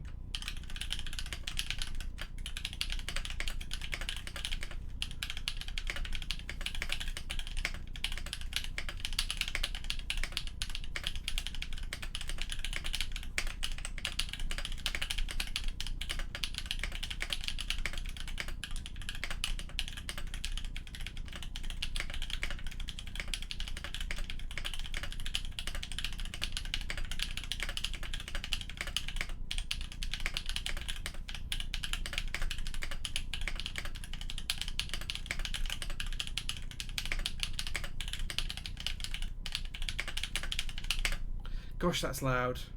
Wow, that's really loud. That's unbelievably loud. You can hear the echo as it gets higher up. And then the bottom row.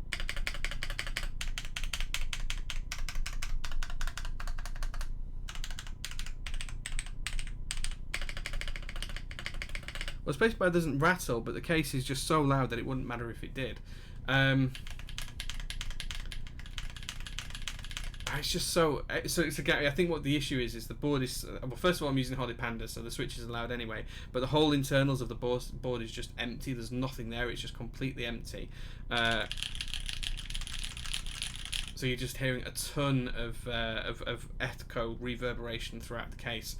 That's really, really loud. That's really loud. Get some foam in that crap.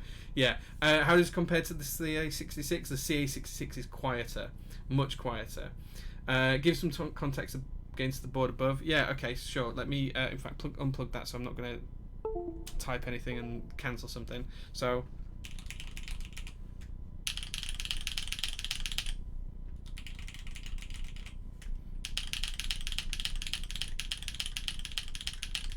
there we go. It doesn't sound terrible. It's just really loud and really echoey. I think...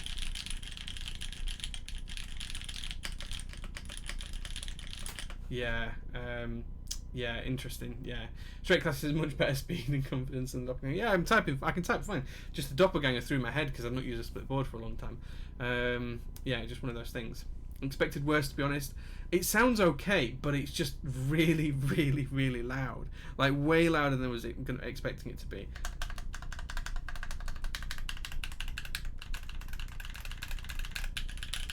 Like that row especially.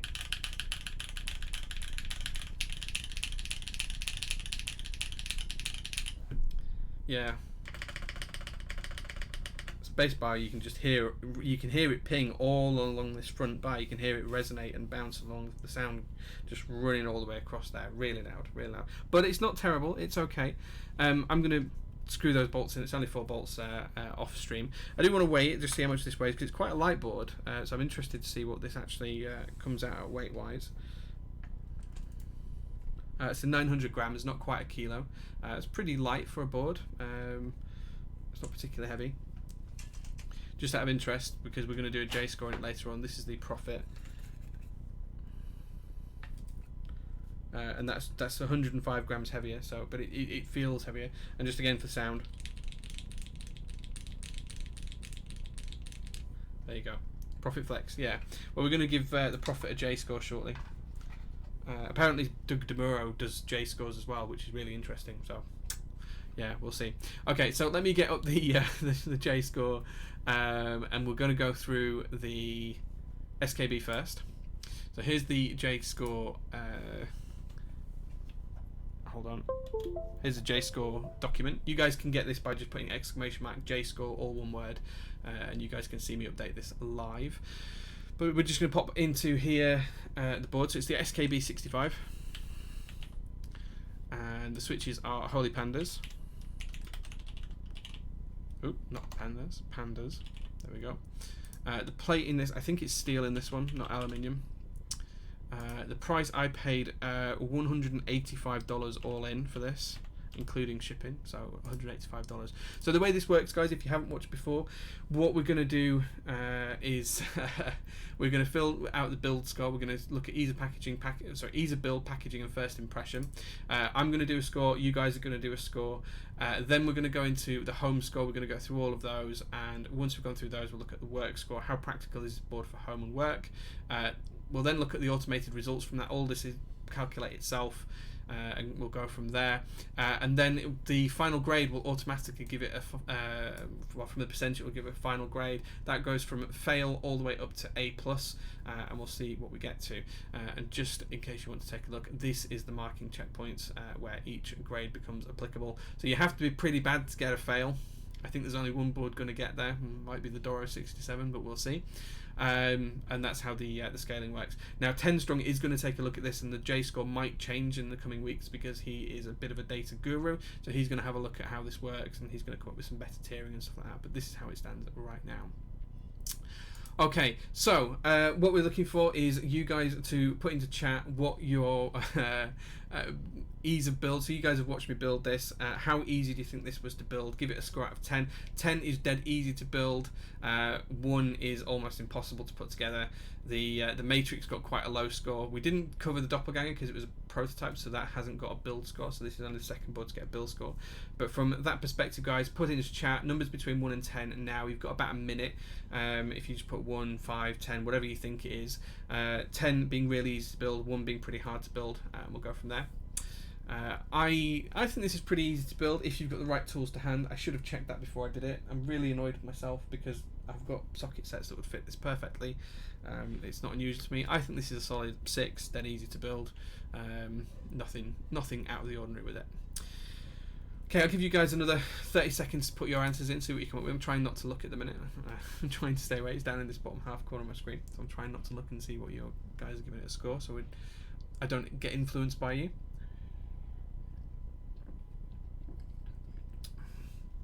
Okay, is that case PCB switches and everything? It's the case, plate, hardware, no switches, no PCB, but it did include shipping, so there we go. The PCB came from KBD fans, and it's a Tada 68 PCB. Keycaps GMK Taro that I paid for. Okay, right, stop. Out of 10, there it is. Yes, it is out of 10. So stop. 10 is good at Gouty. So if we stop there, guys, 9:36 is the cut-off point for that one, or 36 minutes past the hour. Let's see what you guys give it. A 5. Staticus thinks it's perfectly average to build. Slippery Pizza, it's pretty easy. 7. Karch says 7 as well. Docs HX says 6. From when I built mine, I would say 6. Okay, 6, 5, 6, 6, 6, 6, 7, 6. More 6s than anything else coming out here. You just have to figure out what a spanner is. Well, I'm the spanner, but a spanner is just a wrench. It just depends on where you're from. So there we go. So I think we're going to go for that. So I think you guys are saying broadly the same as me. Your guys are saying 6 as well. In terms of packaging, why didn't that work? There we go. In terms of packaging, I can show you the box that this came in.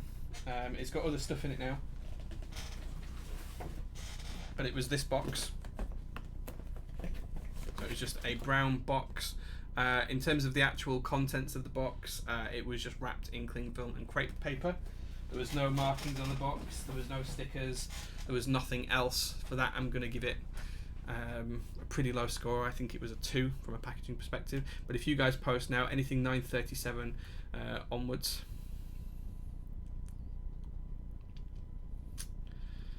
Yeah, I paid for it in dollars, Anarchy. I think the dollar exchange rate might have been slightly different at the time, because I had dollars in my account. So it was protected. Yeah, 3 because it was well packaged. Yeah, okay, that's fair. I mean, there was a ton of bubble wrap in there. I think it was all right, but given some of the unboxing experience we have today, like Rama and everything else, I can't give it any higher than a 2, but that's not a bad thing. It was adequately protected. I think it was okay. Okay, guys, stop there. Let's see what you guys have come up with. 2, 2, 2, 2, 3, 2, 1. Okay, so we're on for a 2. 3, 4, 2. Jace is 9.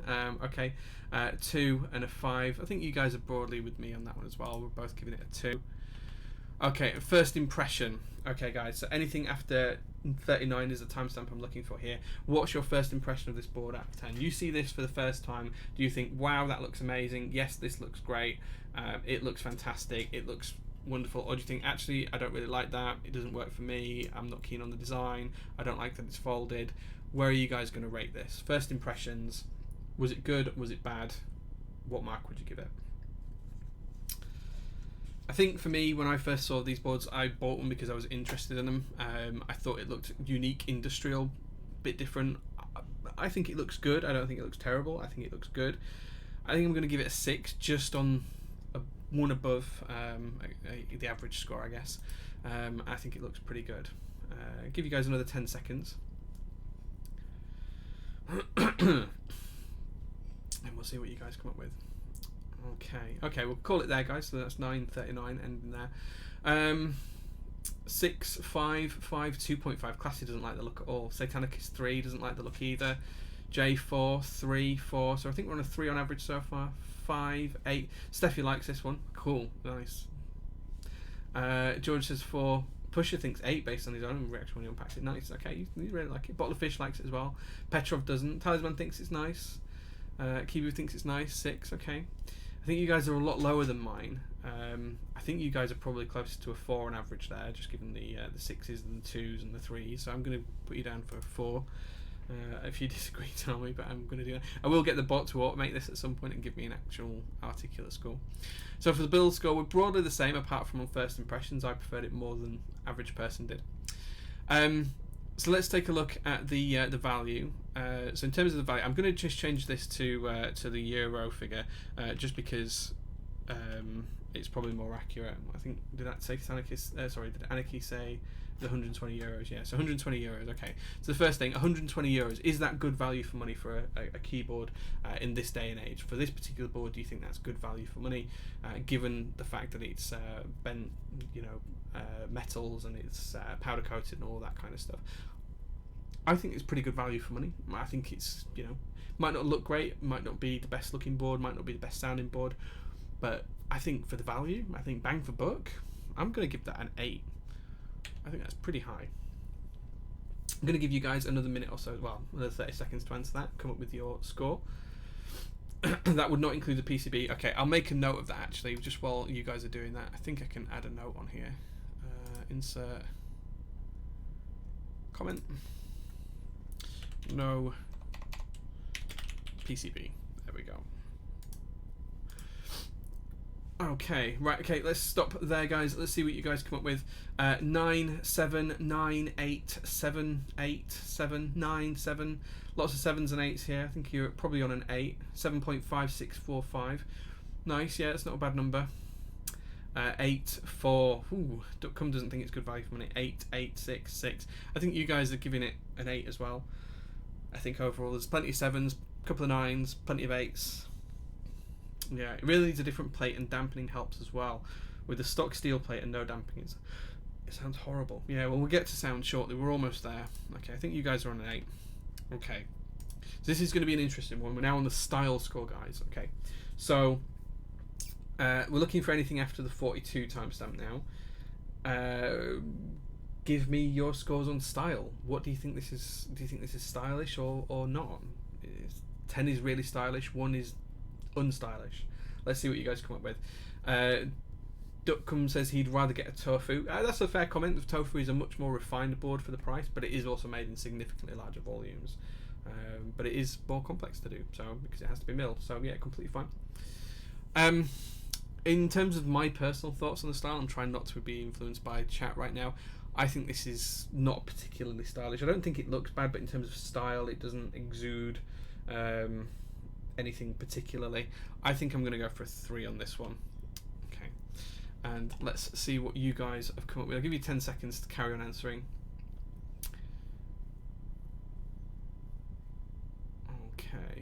Okay, alright. If we stop it there then, guys, let's take a look. 2, 2, 6, 9. Hui really likes this. Nice. Okay, yeah, this one's for you, right? Okay, yeah, I like that. I like someone who's confident in their answers. 3.5, 4, 4, 7, 5, 6, 3, 5, 9. So different, so stylish. Herzog's really into it. Nice, yeah. The rough look is nice. Couch says 7. Vogan gives it a Y. George says 8. Vogan comes back with a 6. 6 because of the corner holes. I know they're unnecessary, unfortunately. Yeah, it's just where it has to be folded, so unfortunately they are necessary, but yeah. 7 for the German industrial look. Okay, that's fair. Can't you get a clipper at this price? Not quite, nearly, but not quite. 9 from Gouty. Talisman says I don't like it, but it's something different. 10 missed all of this. Was practice for the TC 24-hour stream. Well, 10 strong. I forgot to give you access to this last week, but I will do so you can update this. This is the Cybertruck of keyboards. Okay, so I think you guys were actually probably around a 5 in average, because there's quite a few high scores there, quite a few low ones. But I think overall it's about a 5 on average. So let's pop a 5 in there. Quality. So do we think this is robust? Is this going to last a long time? Is it going to be sturdy? Is it going to be rock solid? What do you guys think in terms of its quality? The quality of the finish, it's quite rough, but it's textured and it's industrial. What do you guys want to give this for a quality score? So if we go for timestamps of 9:45 onwards, or 21, or yeah, 45 minutes past the hour, and see what you come up with. I think the quality of this is pretty good. It's pretty rigid, pretty solid. It's not going to break, it's not going to fall apart. That's why I wanted it for the garage. I'm going to give it a solid 7.5, I think. Okay, I'll give you guys another 30 seconds to answer.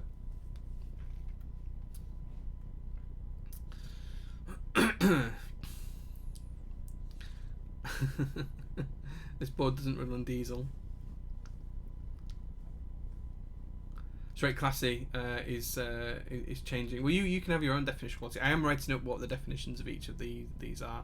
I will get them on the website at some point soon, and you guys will be able to have a look at it. Okay, so let's see what you guys came up with. A 5, a 5, an 11. Interesting, George. It could last forever. A 6, an 8. Best coward powder finish I've seen. 5.5.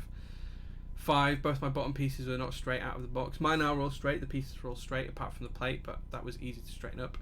8, a 6, an 8, a 6, an 8, but off of your description. Okay, interesting. 2 for what you would consider, but 8 off my description. Okay. Well, if you think the quality's 2, I'll go with 2. Okay.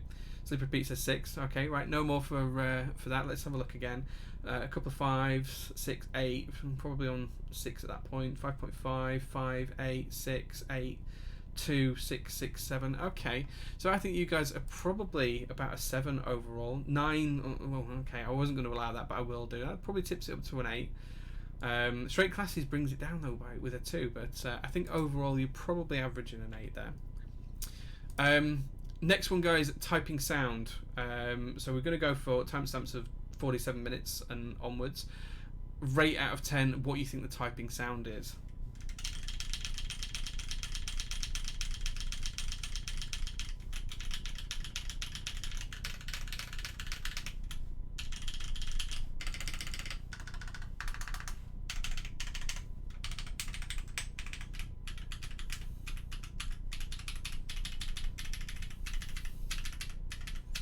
So I don't think it sounds terrible, it's just really, really loud. The only key that sounds bad is the spacebar because it just echoes all along here. I think with a little bit of foam in the case that wouldn't be too bad. I think the sound is just really loud, but it sounds okay. I think I'm going to give it a 6, personally. Not 6, 7, a 6. Let's see what you guys have come up with. Let's stop them there. Stop them there. Right then, so Slippery Pete came up with a 6 and Gouty came up with a 7. Oh no, sorry, we're looking at 47 onwards. So Satanicus led the charge here with a 5. Slippery Pete says 2. Dash says loud but not bad, so he agreed with me and said 6. Way said 4. 4 from a dock. 3, 2, 4, 3, 4, 4, 7. What could be a worse sounding board? There are some really bad sounding boards out there. 6, but I don't mind loud boards, but Echo brings it down a bit. Yeah, that's how I am a bit as well. I can't try, I agree. 4, 3, 6, 4, 5, 5. A different plate would help a lot. Yeah, I think I'm going to try putting a carbon fibre plate in there, see how that helps, and a POM plate and see how that helps. If I can get some more PCBs, I'll try those out. Okay, so I think you guys are probably overarching. It's probably closer to a 4. There's a couple of really low scores in there, 2s. And stuff like that, and 3s as well. So I think overarching you guys are pretty much on a 4 there. Typing field. Now we've always said that whatever I say goes on this one because it's hard for you guys to judge the boards that I've got here. So it's not exactly fair, but we're just going to have to go for the same score for both of these. That's how we've always done it. We'll carry on for doing that. I don't think this is particularly nice to type on, if I'm honest. The noise puts me off. The feel of it is just weird. It's really firm, it's really harsh on the bottom out. I usually like that, but I don't like this in a weird way. The angle's too high, but I can adjust that, so I'm not going to count angle on this. I think it's okay, but it's nothing major, it's nothing great. I'm going to give it a 4 for that one. I hope you guys can appreciate why I'm giving it that score.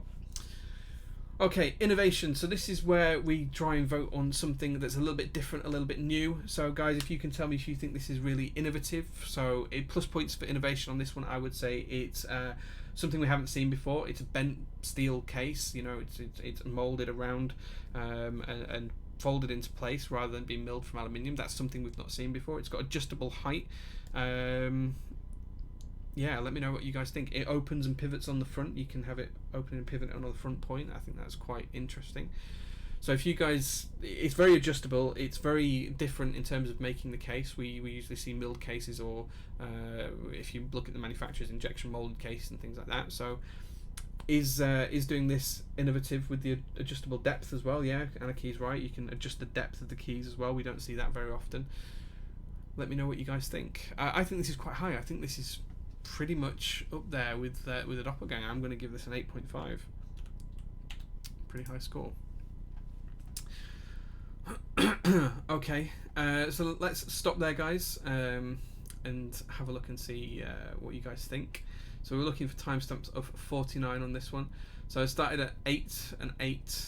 Afterwards, could we see Tower and Metropolis compared on their teals and yellow really quickly, since they're both on the table? Yeah, sure, we can compare those afterwards. I can do both of those. That's not a problem at all. In fact, let me get those ready now. There we go. So 6 for the adjustability, 4, 8, 8, 7, 8, 8.5, 6, 8, 8. You guys are pretty much all saying 8. Adjustable depth, yeah. Taking the bent steel idea and making something from decent, even though it isn't my thing, a 9. Yeah, I think this is pretty good. I think it's innovative. I don't know if that's a good thing to have, though, after seeing what happens visually.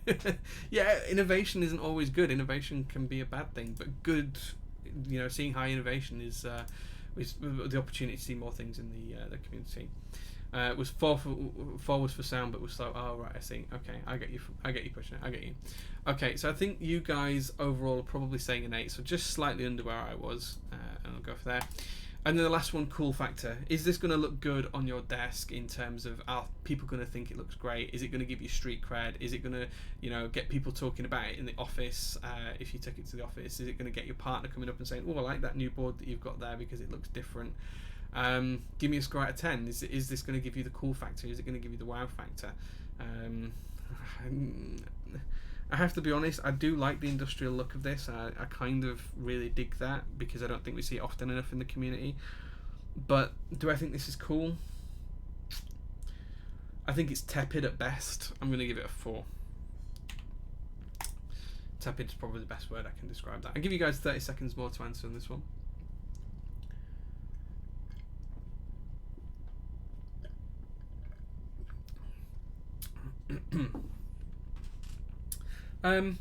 Yeah, I'd say there was a difference between style and cool factor. Style is very much, is it in fashion, is it in vogue? Cool factor, something can be absolutely out of fashion and still cool. Look at classic cars, they wouldn't fit into a modern lineup of fashionable items, but they're still cool as hell. So I would say that. There is a difference, but if you don't see there being a difference, you can go for the same one. Let's see what you guys have said. We'll stop it there, guys. So Satanica said 3. Quay said 8.5. Frop said 4. This board is really, really polarizing. People give high scores and low scores. So 3, 8.5, 4, 6. Zamberman with an 8. He thinks it's got pretty much cool factor. 7, 7, 6, 5, 4, 6, 5, 4, 3, 5, and a 4. Okay, so I think you guys overarching are probably around the 6 mark, because there's a couple of 8s, there's a couple of 3s, a couple of 4s, a couple of 7s, so you're probably around the 7 mark. Looking at that, I think the average is about 7 there. Okay, we'll put that in. 10 Strong says abstaining vote, but I'd say a 3. Yeah, I need to get a bot to do this for me and actually give accurate averages. 7 if you're a millennial, 4 for boomers. Alright Petrov, calm down. Yes, it's one of the lightest boards at the form factor. It is really light, yeah, it is really light. Okay, so let's move on to practicality. If I can control this one. So now we're into the work score. Oops, there we go. So in terms of the work score, how practical is this? Could you commute with it? Could you take it to the office? Could you carry it around easily? It's pretty light. So it's only 900 grams, not quite a kilogram. Do you think it's practical to use? Do you think it's going to be fine to use in daily use? Are the bumps of the bolts and the screws going to affect you? What's it practically like? What do you guys think from a practicality perspective? Is there a real bottom to it? Yeah, so it's got a full on solid bottom. It's practical from that perspective, I'd say, personally. Solid base. It's full bottom piece. Also bent steel. Well, we're going to get to the volume and stuff. And it depends on what your work is. It really does, actually. If you work in a garage and you're fixing cars all day, or if you work in a quiet office, then two different answers here. But practicality is more about getting it there, moving it around, and all that kind of stuff. So I think in terms of moving it around, practicality, I think it's robust. It doesn't matter if you scratch it. It's quite industrial. I think it's fairly practical. I'm going to give it a 7. Nearly tapped on the wrong board then. Okay. Okay, stop from there, guys. Let's catch up and see what you give it from here. 3, 6.5, 7, 4, 8, 8, 8, 7, 5, 7. Lots of 7s. 10 for self-defense in the underground. 10, nice. Okay, yeah. You could hit someone with it hard. It'd hurt. Yeah, definitely. Needs too many tools. That's fair, but it's more about practicality, carrying it to and from work, using it. This is in the work section now. That would be in the ease of build, I'd say, with all of the bolts and the tools needed. 6 and 9. Okay. Okay, only problem would be nuts working loose if it's moved a lot. Yeah, that's a problem that you could consider, Anarchy, as well. Okay, so I think you guys are a little bit lower than me overall. I think you guys are probably somewhere in the region of a 6, maybe a 6.5. Let's go 6.5. Just looking at the average numbers you've got there. Office acceptance then. So this is the next category. So this one is more around, are people going to complain if you use this in the office in terms of its look and its style? Is it going to be noticed in a negative way? Are people going to say, why have you brought that into work? It doesn't fit the office factor. It doesn't, suit the office environment. It's not right. This isn't about the volume particularly, because volume is a specific category on its own. But this is more about, is this going to be accepted in the office, or is this going to cause you problems? If you think you could take this to the office, no bat an eyelid, great. If you think this could take it to the office and someone would tell you to throw it in the bin, well, then it's not so great. So let's go where you think from here. I think this is pretty low. If I took this into the office, and I take a lot of boards into the office over time, this one would probably be seen as the most negative, and not just from a sound perspective, but from a office. I'm going to give this a 2. I don't think this is particularly acceptable for the office, but I do think it's really great for a workshop, which is completely the opposite side. Okay, let's stop it there. Let's see what you guys have got to say. 1, 2, 1, 9. Slippery Pete really likes it. He think it'd be great for his office. 1, and this is really subjective because your offices might be different. 0 from Mr. Petrov. 3, 2, 4, 2, 2. 1 bonus point for it being black. Yeah, the black helps. The black really helps. -1, 4, 2. Okay, so I think you guys are really low. I think you guys are giving it a 2 as well. In fact, it might even be closer to a 1. Let me go 1.5 for you guys on that, because there's just so many 1s. Okay. Who the hell would ask you such things in the office? Where do you work? At a prison? No, I work for a bank. So there you go. Selling my soul to the devil. Okay, so finally the last one then for this particular board, the volume, the noise level. If you think put black and white, notice the thing, sound aside. Okay, well that may be true, but we're now going to judge it on the noise. So given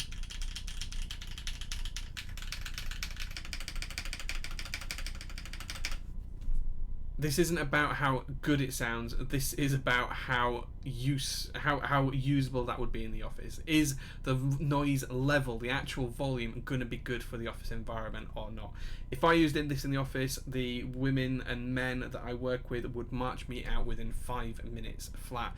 I'm going to give this a 1 for volume, and appreciate that it's probably, if you put silent switches, it's going to sound different, but it's still going to be a loud board no matter what you think on the spacebar.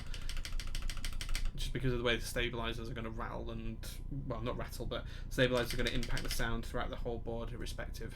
It's going to be very loud. So Satanicus gave it a 10. Thinks it's really, the noise level is really good for work. Interesting. I don't know where you work, dude, but if you think that, then that's great. I'll give you another 10 seconds to come up with. Go ahead and can you give it a 0? If you want to give it a 0, yeah, 0 is absolutely an acceptable score. I'm fine with a 0. 0 to 10 is fine. I will take a 0 if you want to give it a 0.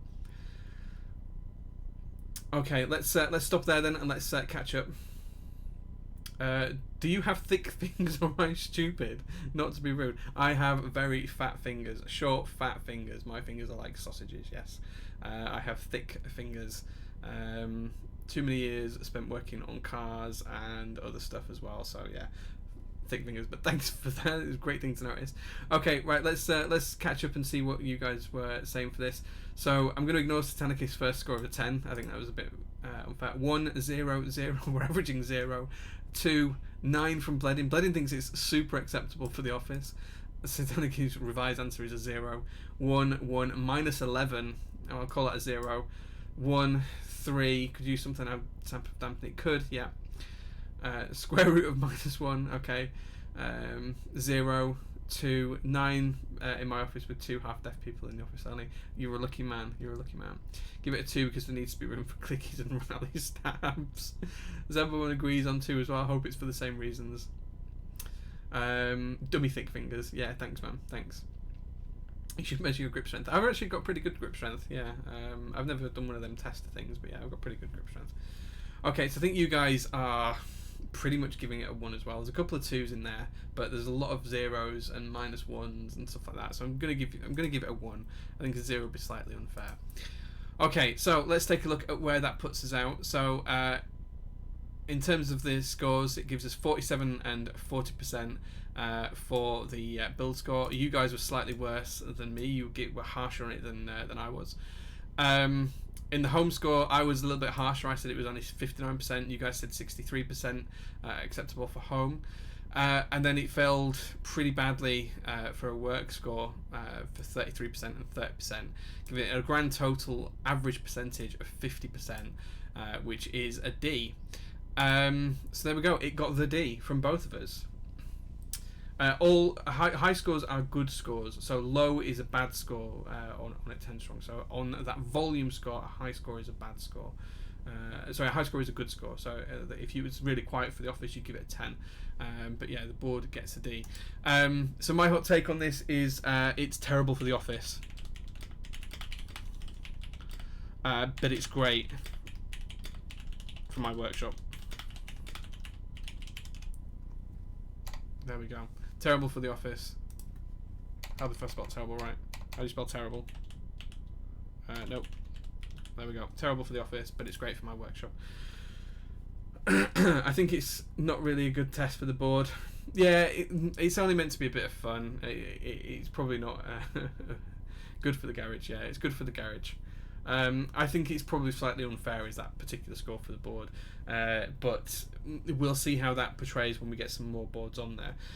Speaking of which, guys, it's 2 hours into the stream. Do you guys actually want to do another J score? Because we could do one for the Prophet as well. I have got this board to hand. We could do a J score for the Prophet. We could see what that looks like as well. We could add that onto there. If you guys vote in chat yes or no, yeses mean we'll do this. No means we won't. So yeses and nos. Just whilst I'm waiting for you guys to bring your answers in for that, I'm just going to move this slightly out of the way. And what I'm going to show you now is the colour differences between Taro and Taro and Metropolis. There you go. So that's the teal colour difference, and that's the yellow colour difference. So the yellow, it's slightly more orange on Taro, and it's slightly more yellowish slightly more yellowish on Taro and slightly more orangey on Metropolis, and then very much so the teal is darker teal for Taro, and it's a much lighter teal for Metropolis. This is actually a lot closer to something like Hyperfuse Origins. So there you go. I think it was 10 strong that was asking for that, so 10. I hope that helps. Yes, let's go for it. Yep, the Doug score is great. It's not a Doug score. I didn't know he did cars. Sorry, I didn't know he did keyboards. There we go. So we'll move that to one side. I do think that was a little bit unfair for that board, but hey ho, we'll go for it. So just while we're waiting to do this, I'll give you guys a bit of a sound demo for this particular board.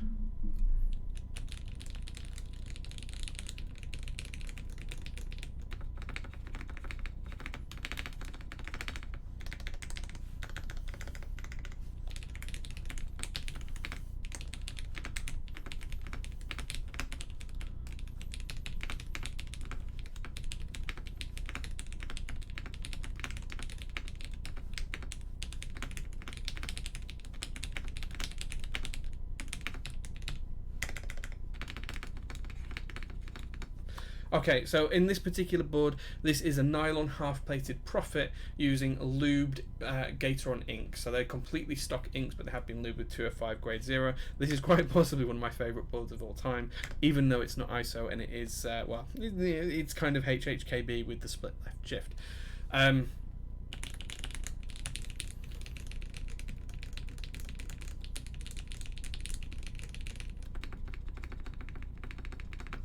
Thank you very much for joining, Quert. I shall see you again later. I'll catch you at some point soon. He was just waiting to hear the sound of the Prophet. There we go. Wow, that sounds great. So smooth. Yeah, this is one of the best sounding boards I own.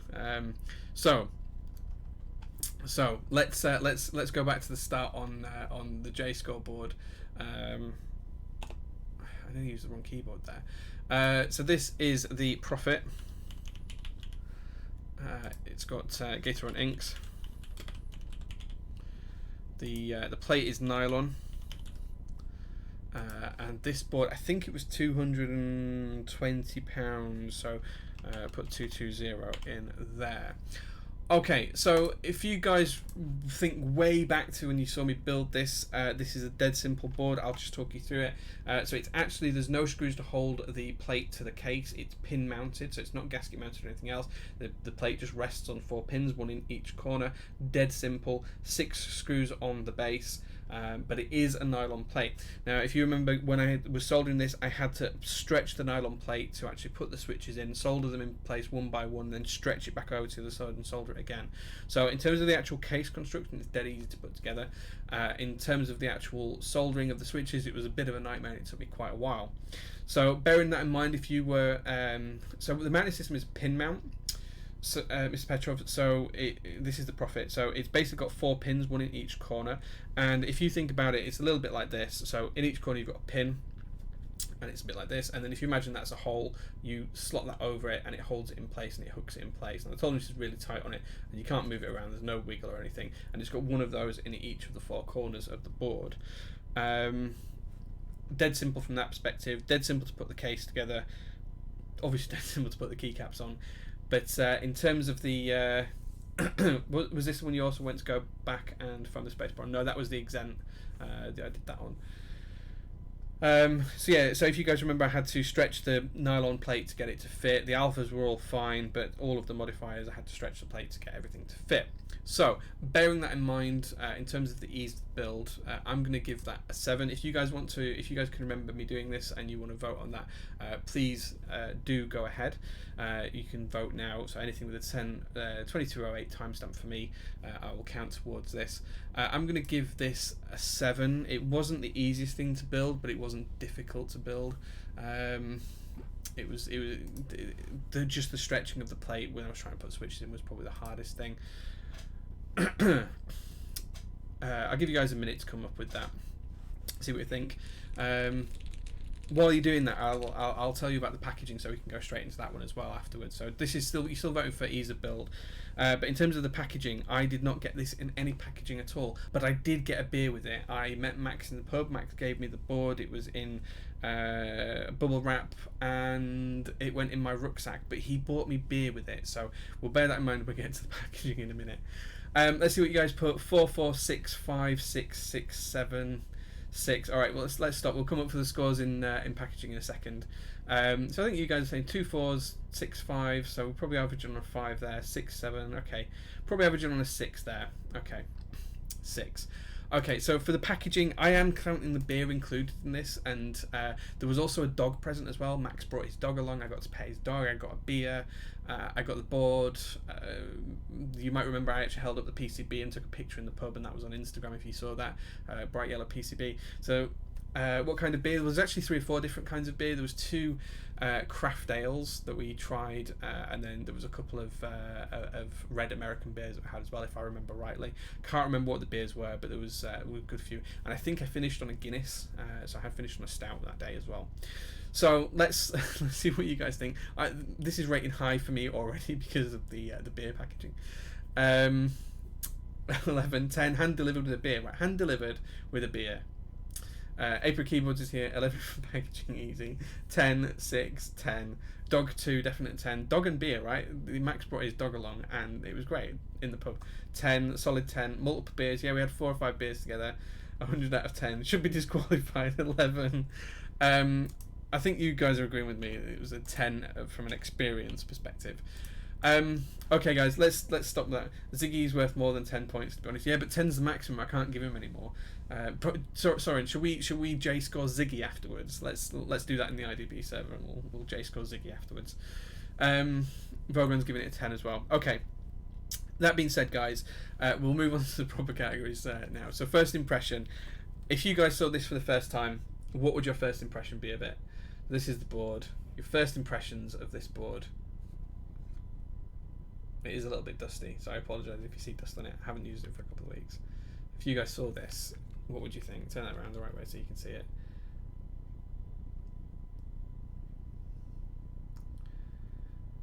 First impressions, marks out of 10. I'm going to give this a solid 7.5, I think. Try not to look at scores to let you influence me, but I'm going to give it 7.5 purely because I think it looks fantastic, and my first I wasn't expecting it to feel as good as it did when I first saw the design and things like that. Okay, let's stop the scoring for that one there. Let me have a look here. Does that mean we get beers, dogs and hand delivery with each purchase? You have to ask Max. He's going to start selling them.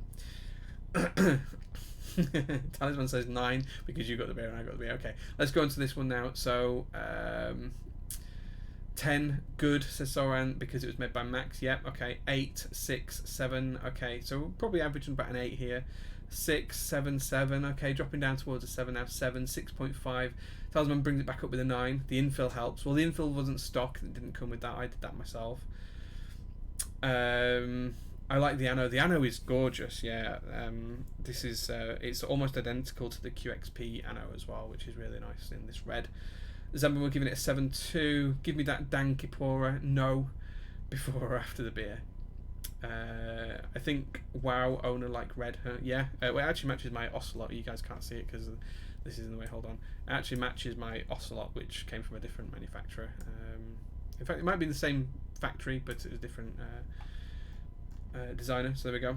Okay, so I think you guys are probably erring on about a 7 here because there's up and down scores. Very nice board for us, though. Like the logo. Yeah, the logo's great. So you guys are giving it a 7. Okay. Value, £220 for this board. What do you guys think for value? Let's try and get through this quickly. We'll try and rush through it. So you guys start giving scores now. It's 12 minutes past. I'll count anything with the 12 timestamp for it. Vogon's gone with an 8, so that's the first one. Value, $220. It came with a plate, nylon PCB. There was a carbon fibre half plate as well. A second PCB. I'm not sure if this is what you'll get in the group buy, of course. The full case, 2 pieces, top and bottom, and all hardware as well needed as well, so all the different screws that were needed for it as well. I think value for me is pretty high on this one. I'm going to go for an 8. Let's see what you guys said. 7.5, 8.5, 8, 9, 7, 9. Okay, you guys are going high as well. 9, 8, 9, 8, 8.5, 8, 8. And it came with beers. Yeah, it did come with beers, yeah. Okay, I think you guys are going probably about the same as me. Maybe a touch higher because there's a couple of 9s in there. 5 9s in there. Okay, so I think you guys are probably going a little bit higher. You're probably closer to 8.5 than that. That's good. Okay, so style. Does this look good? Does this look stylish? Does it, you know, fit from a stylistic perspective? You know, it's high profile, seamless design. Do you think this is stylish? It's got the nice bevel on the edges. I'm just trying to show you that actually, guys. This is what the corner looks like. Ooh, if I can get it in focus. Come on, focus. There you go. So you can see it's nice and flush and there, but it does meet a rounded corner, which is kind of interesting. It's very nicely machined. So from a style perspective, I think I'm going to give this a solid 7. Let's see what you guys come up with. 8s, 9s, 8s, 7s, 9s, 7s, 8s, 8.5s. April Keyboards really likes this board. She really likes it. 7, 8, 7. Okay, so you guys are going pretty high. I think you guys are probably going a little bit higher than me, probably a little bit higher than Zambon and Straight Classy as well. Overall, it looks like you're probably in the region of probably an 8 there. just looking at the scores. Everything goes with Taihao Miami. That's like kind of like a standard standard key set these days. Next category, and then guys, I am conscious we're running really late here, so let's try and work through this quite quickly. So quality, what do you guys think to the quality? So in terms of the quality, the fitment is pretty good, it's pretty solid. The sound is very even in terms of its feel. So the sound we'll talk about in a second, the typing sound. But in terms of the quality, what do you guys think? I think it's pretty high. I mean, it's faultless, is the board. It's absolutely faultless. It's so true to the original design. I'm going to give it a solid 9. I think it's great. 9, 10, 9. I'll leave this open for another 10 seconds. 9, 9, 8. I love a simple board with nice defining detail. What can I say? I like nice simple things with defining details. Yeah, I think I agree. I absolutely agree. 8s. 8.5 coming in. Okay, so you guys are going a little bit lower than me. A couple of you agree with me. 9s. Rope gives it a 10. I think you're probably all around an 8.5 overall there. So let's put an 8.5 in. Okay, typing sound. How good does this sound, guys?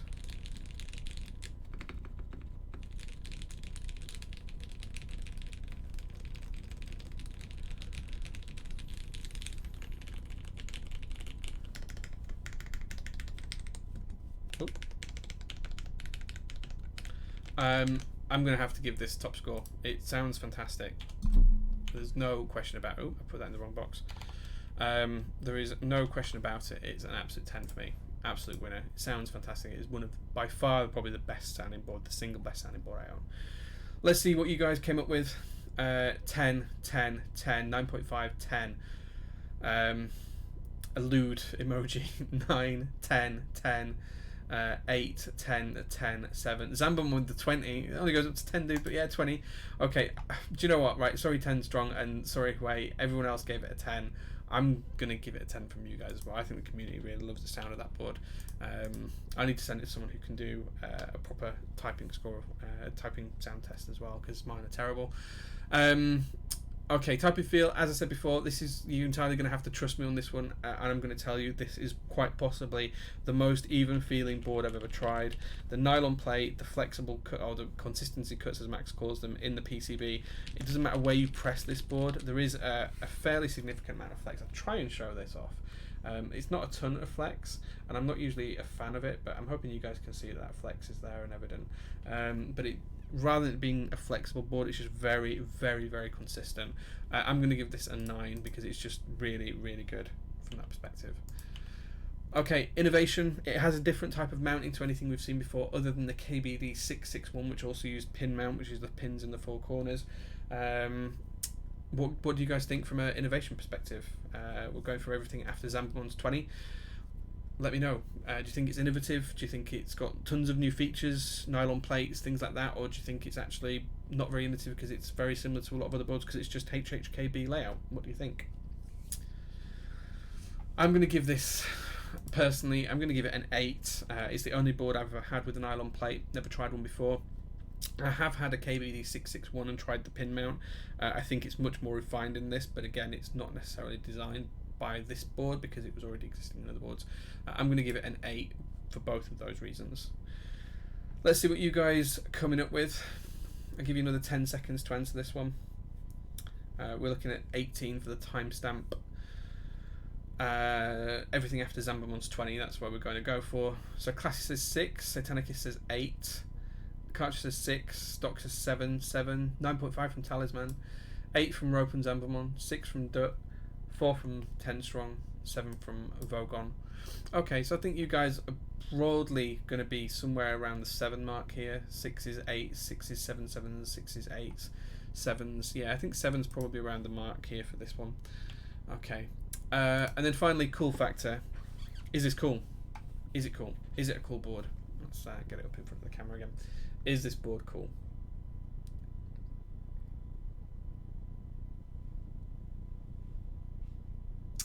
Yes, you're absolutely right, Hui. So the 661 pin mount was bad. You could fit 1.5 of the pins in it. Yeah, this you couldn't.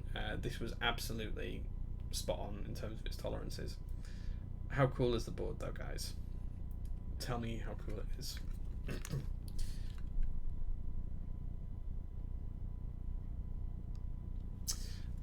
I think it's pretty cool. It got a lot of attention at the meetup it went to in Leeds. I'm going to give it an 8. I think it's pretty cool.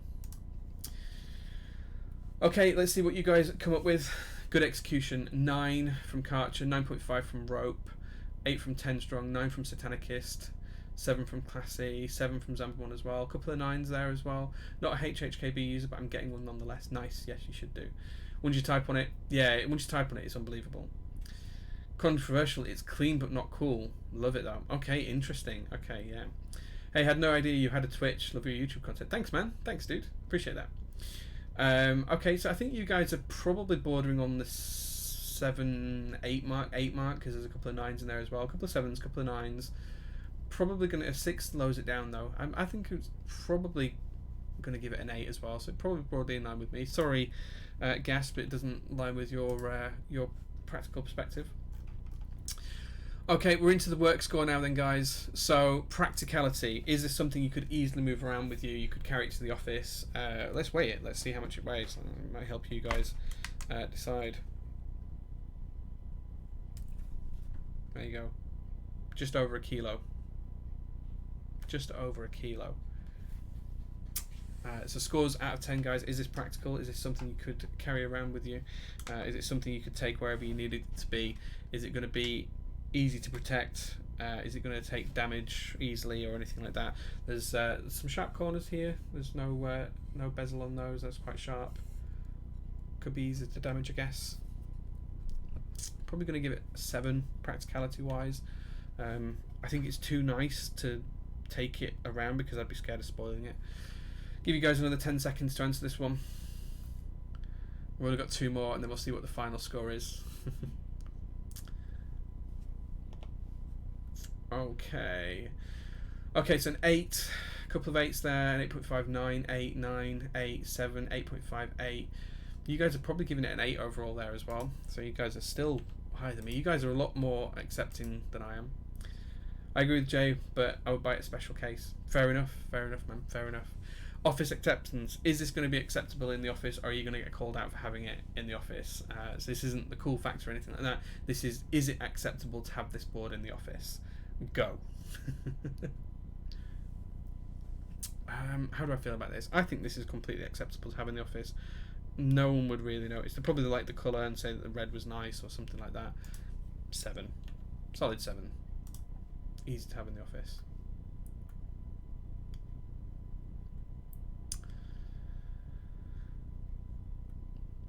Cool. Well, you can pick the colour 10 strong. You pick the colour. I mean, we're voting on this board here, so it's easier to look at just this one board and go from there.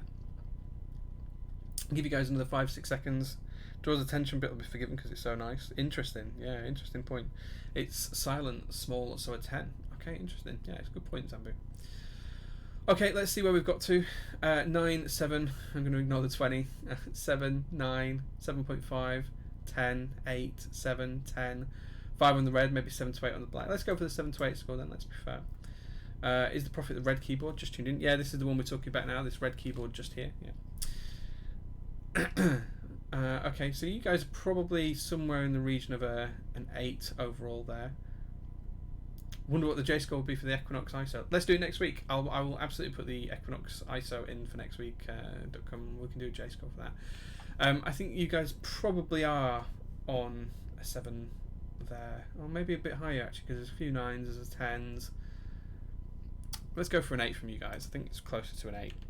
And bot's going to make that so much easier.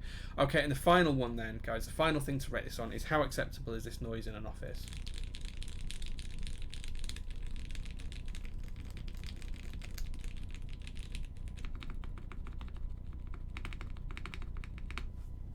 I think there's only one answer for this. I think it's a 10 from me. I think it's absolutely 100% acceptable in the office from a noise perspective. Needs to be louder. That's the louder one. Okay, I'll give you another 5 seconds and then we'll see where this one comes out at and see what score it gets. Want to buy that noise in my office. Yeah, fair enough. Yeah, I'll flip it to you. That's fine. Yeah, we can talk later on in the week. I'll flip it to you. Might get you a date. Ooh, there you go. 110. Wow. Okay, let's call it there, guys. Let's see what you guys have said. 10, 10, 10, 10, 10, 10, 9, 8, 10, 8, 110, 10, 9. You guys are so higher on this one. If I give it any less than a 10, I think it'd be unfair. I think the couple of 9s and the couple of the 8s probably wouldn't bring the average down. There's too many 10s in this one. Yeah, so I think you guys are going to go for a 10 as well on this one. I think that's probably the fairest I can give it. And that does mean that we get 82% from me and 77% from the community for the build score. We agree on the home score of 84%. And you guys gave it an 87% to my 80% in the work score, giving it overall a joint highest score of an A, but with the highest actual percentage. And this is rounded up, obviously, because it's 107.5 to 108, but 83% we both gave it. So it's interesting how that came out. It also equaled the Doppelganger community score of 83% as well, so it's the joint highest on that, but it gets the joint highest from the single highest score from myself. I do need a hot take from it though, guys, and I think that this is what all HHKB boards should feel and look like, if I'm honest. That is my view on this. This is quite possibly the epitome of an MX style HHKB board. The hot take is there is no other MX HHKB style case on the market that I'd want any more than this right now.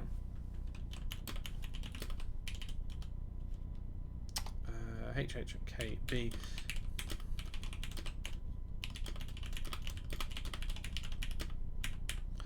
There we go. Now let's put it in properly. There we go. Cool. Okay, guys. So that gets the joint top highest community score and the joint or the single highest J score that we've ever had on the show in 3 episodes. So there we go. It's also another episode where we agree on the boards. There's only one board that's had a different score from me to the community, and that is the Matrix 1.2 OG. So yeah, there we go, guys. That is it. A minus. Yeah, maybe 10 Strong's gonna. You can go and have a look at that, and you can change the scorings and see how that affects it. I will give you access, and I'll do that straight after the stream, actually, before I forget. Brass weight equals higher price. Yeah, so the thing is, right, there is a version of this that has a solid brass base in the prototyping round, so you could have not a red base or whatever colour you picked, but you could have this as a solid brass piece. Emir chose that. He tried to ship it to me to take a look at, and he lost it in the mail, which was really sad and a shame. Otherwise I would have tried that out as well, but I suspect that would make the board sound a lot louder. So yeah. Where do you get that keyboard? It's going to be in group buy soon. Look back after Christmas in the new year, and it will be there. Ink sounds good. Yeah, this ink sound great. Yeah.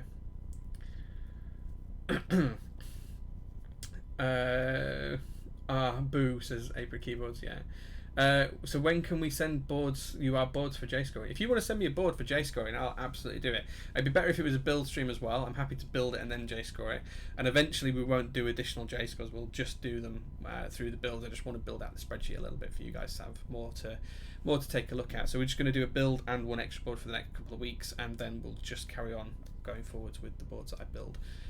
So it's a new idea, and we'll refine it. 10 Strong is definitely going to have a look at the scores up here and how all this A plus and A works. I just took basic averages for exams here in the UK and the US, so we'll go from there. Would you like to J-score and build my Chimera 65? I would absolutely love to build your Chimera 65, Mantic. If you want to send it my way, I will absolutely do that for you. Not a problem at all. Did I get the UHM stems? No, I didn't. I don't know what's happening with the post here in the UK, but that and my polycarb canoe are somewhere nearby, and I haven't got them yet. So no, sadly not. I'm excited. This looks nice. Yeah, it is nice. It is a real shame, because I was really excited to try those stems out, and I was actually going to put them in the polycarb canoe as well and try that out. Yeah, hit me up on Discord later on, Mantic, and we can take a look at that. Right, guys, that's it. 2.5 hours in. It's probably a good time to end the stream there. Just one more big shout out, thanking everyone who joined the J-01 raffle so far. Last time we'd done, I think, 300 in less than half an hour ticket entries, so thank you very much for that. I really appreciate that. Please do support the charity. It is for a really good cause. All of the proceeds, I'm going to match any takings we get. Novelkeys are also going to make a big donation as well, because they're fantastic people. Go and buy a raffle ticket, and you could win a J-01. And if you don't like the J-01, sell it. Do whatever you like with it. It's entirely up to you. There's a lot of people that do like it. So yeah, it's all going to go to Sue Ryder. They're the charity that looked after my mum in her final hours and days earlier on this year. They run a series of hospices here in the UK. The one my mum was at was called Wheatfields, and the staff there are second to none. They're the nicest people in the world, and they deserve some support from us. So please do go check that out. The link is just been posted, so you can copy and paste that. It's https novelkeys.xyz/product/J01 raffle ticket. Go and have a look at that. And that's it. So thanks very much for the stream, guys. Really enjoyed that. Thanks for helping me flesh out the J score. I will see you on Thursday, which I believe is Thanksgiving in the US. So we'll be back on Thursday for the normal stream. And I'll see you there, guys. But thank you very much, and take care. Thanks very much. Bye-bye.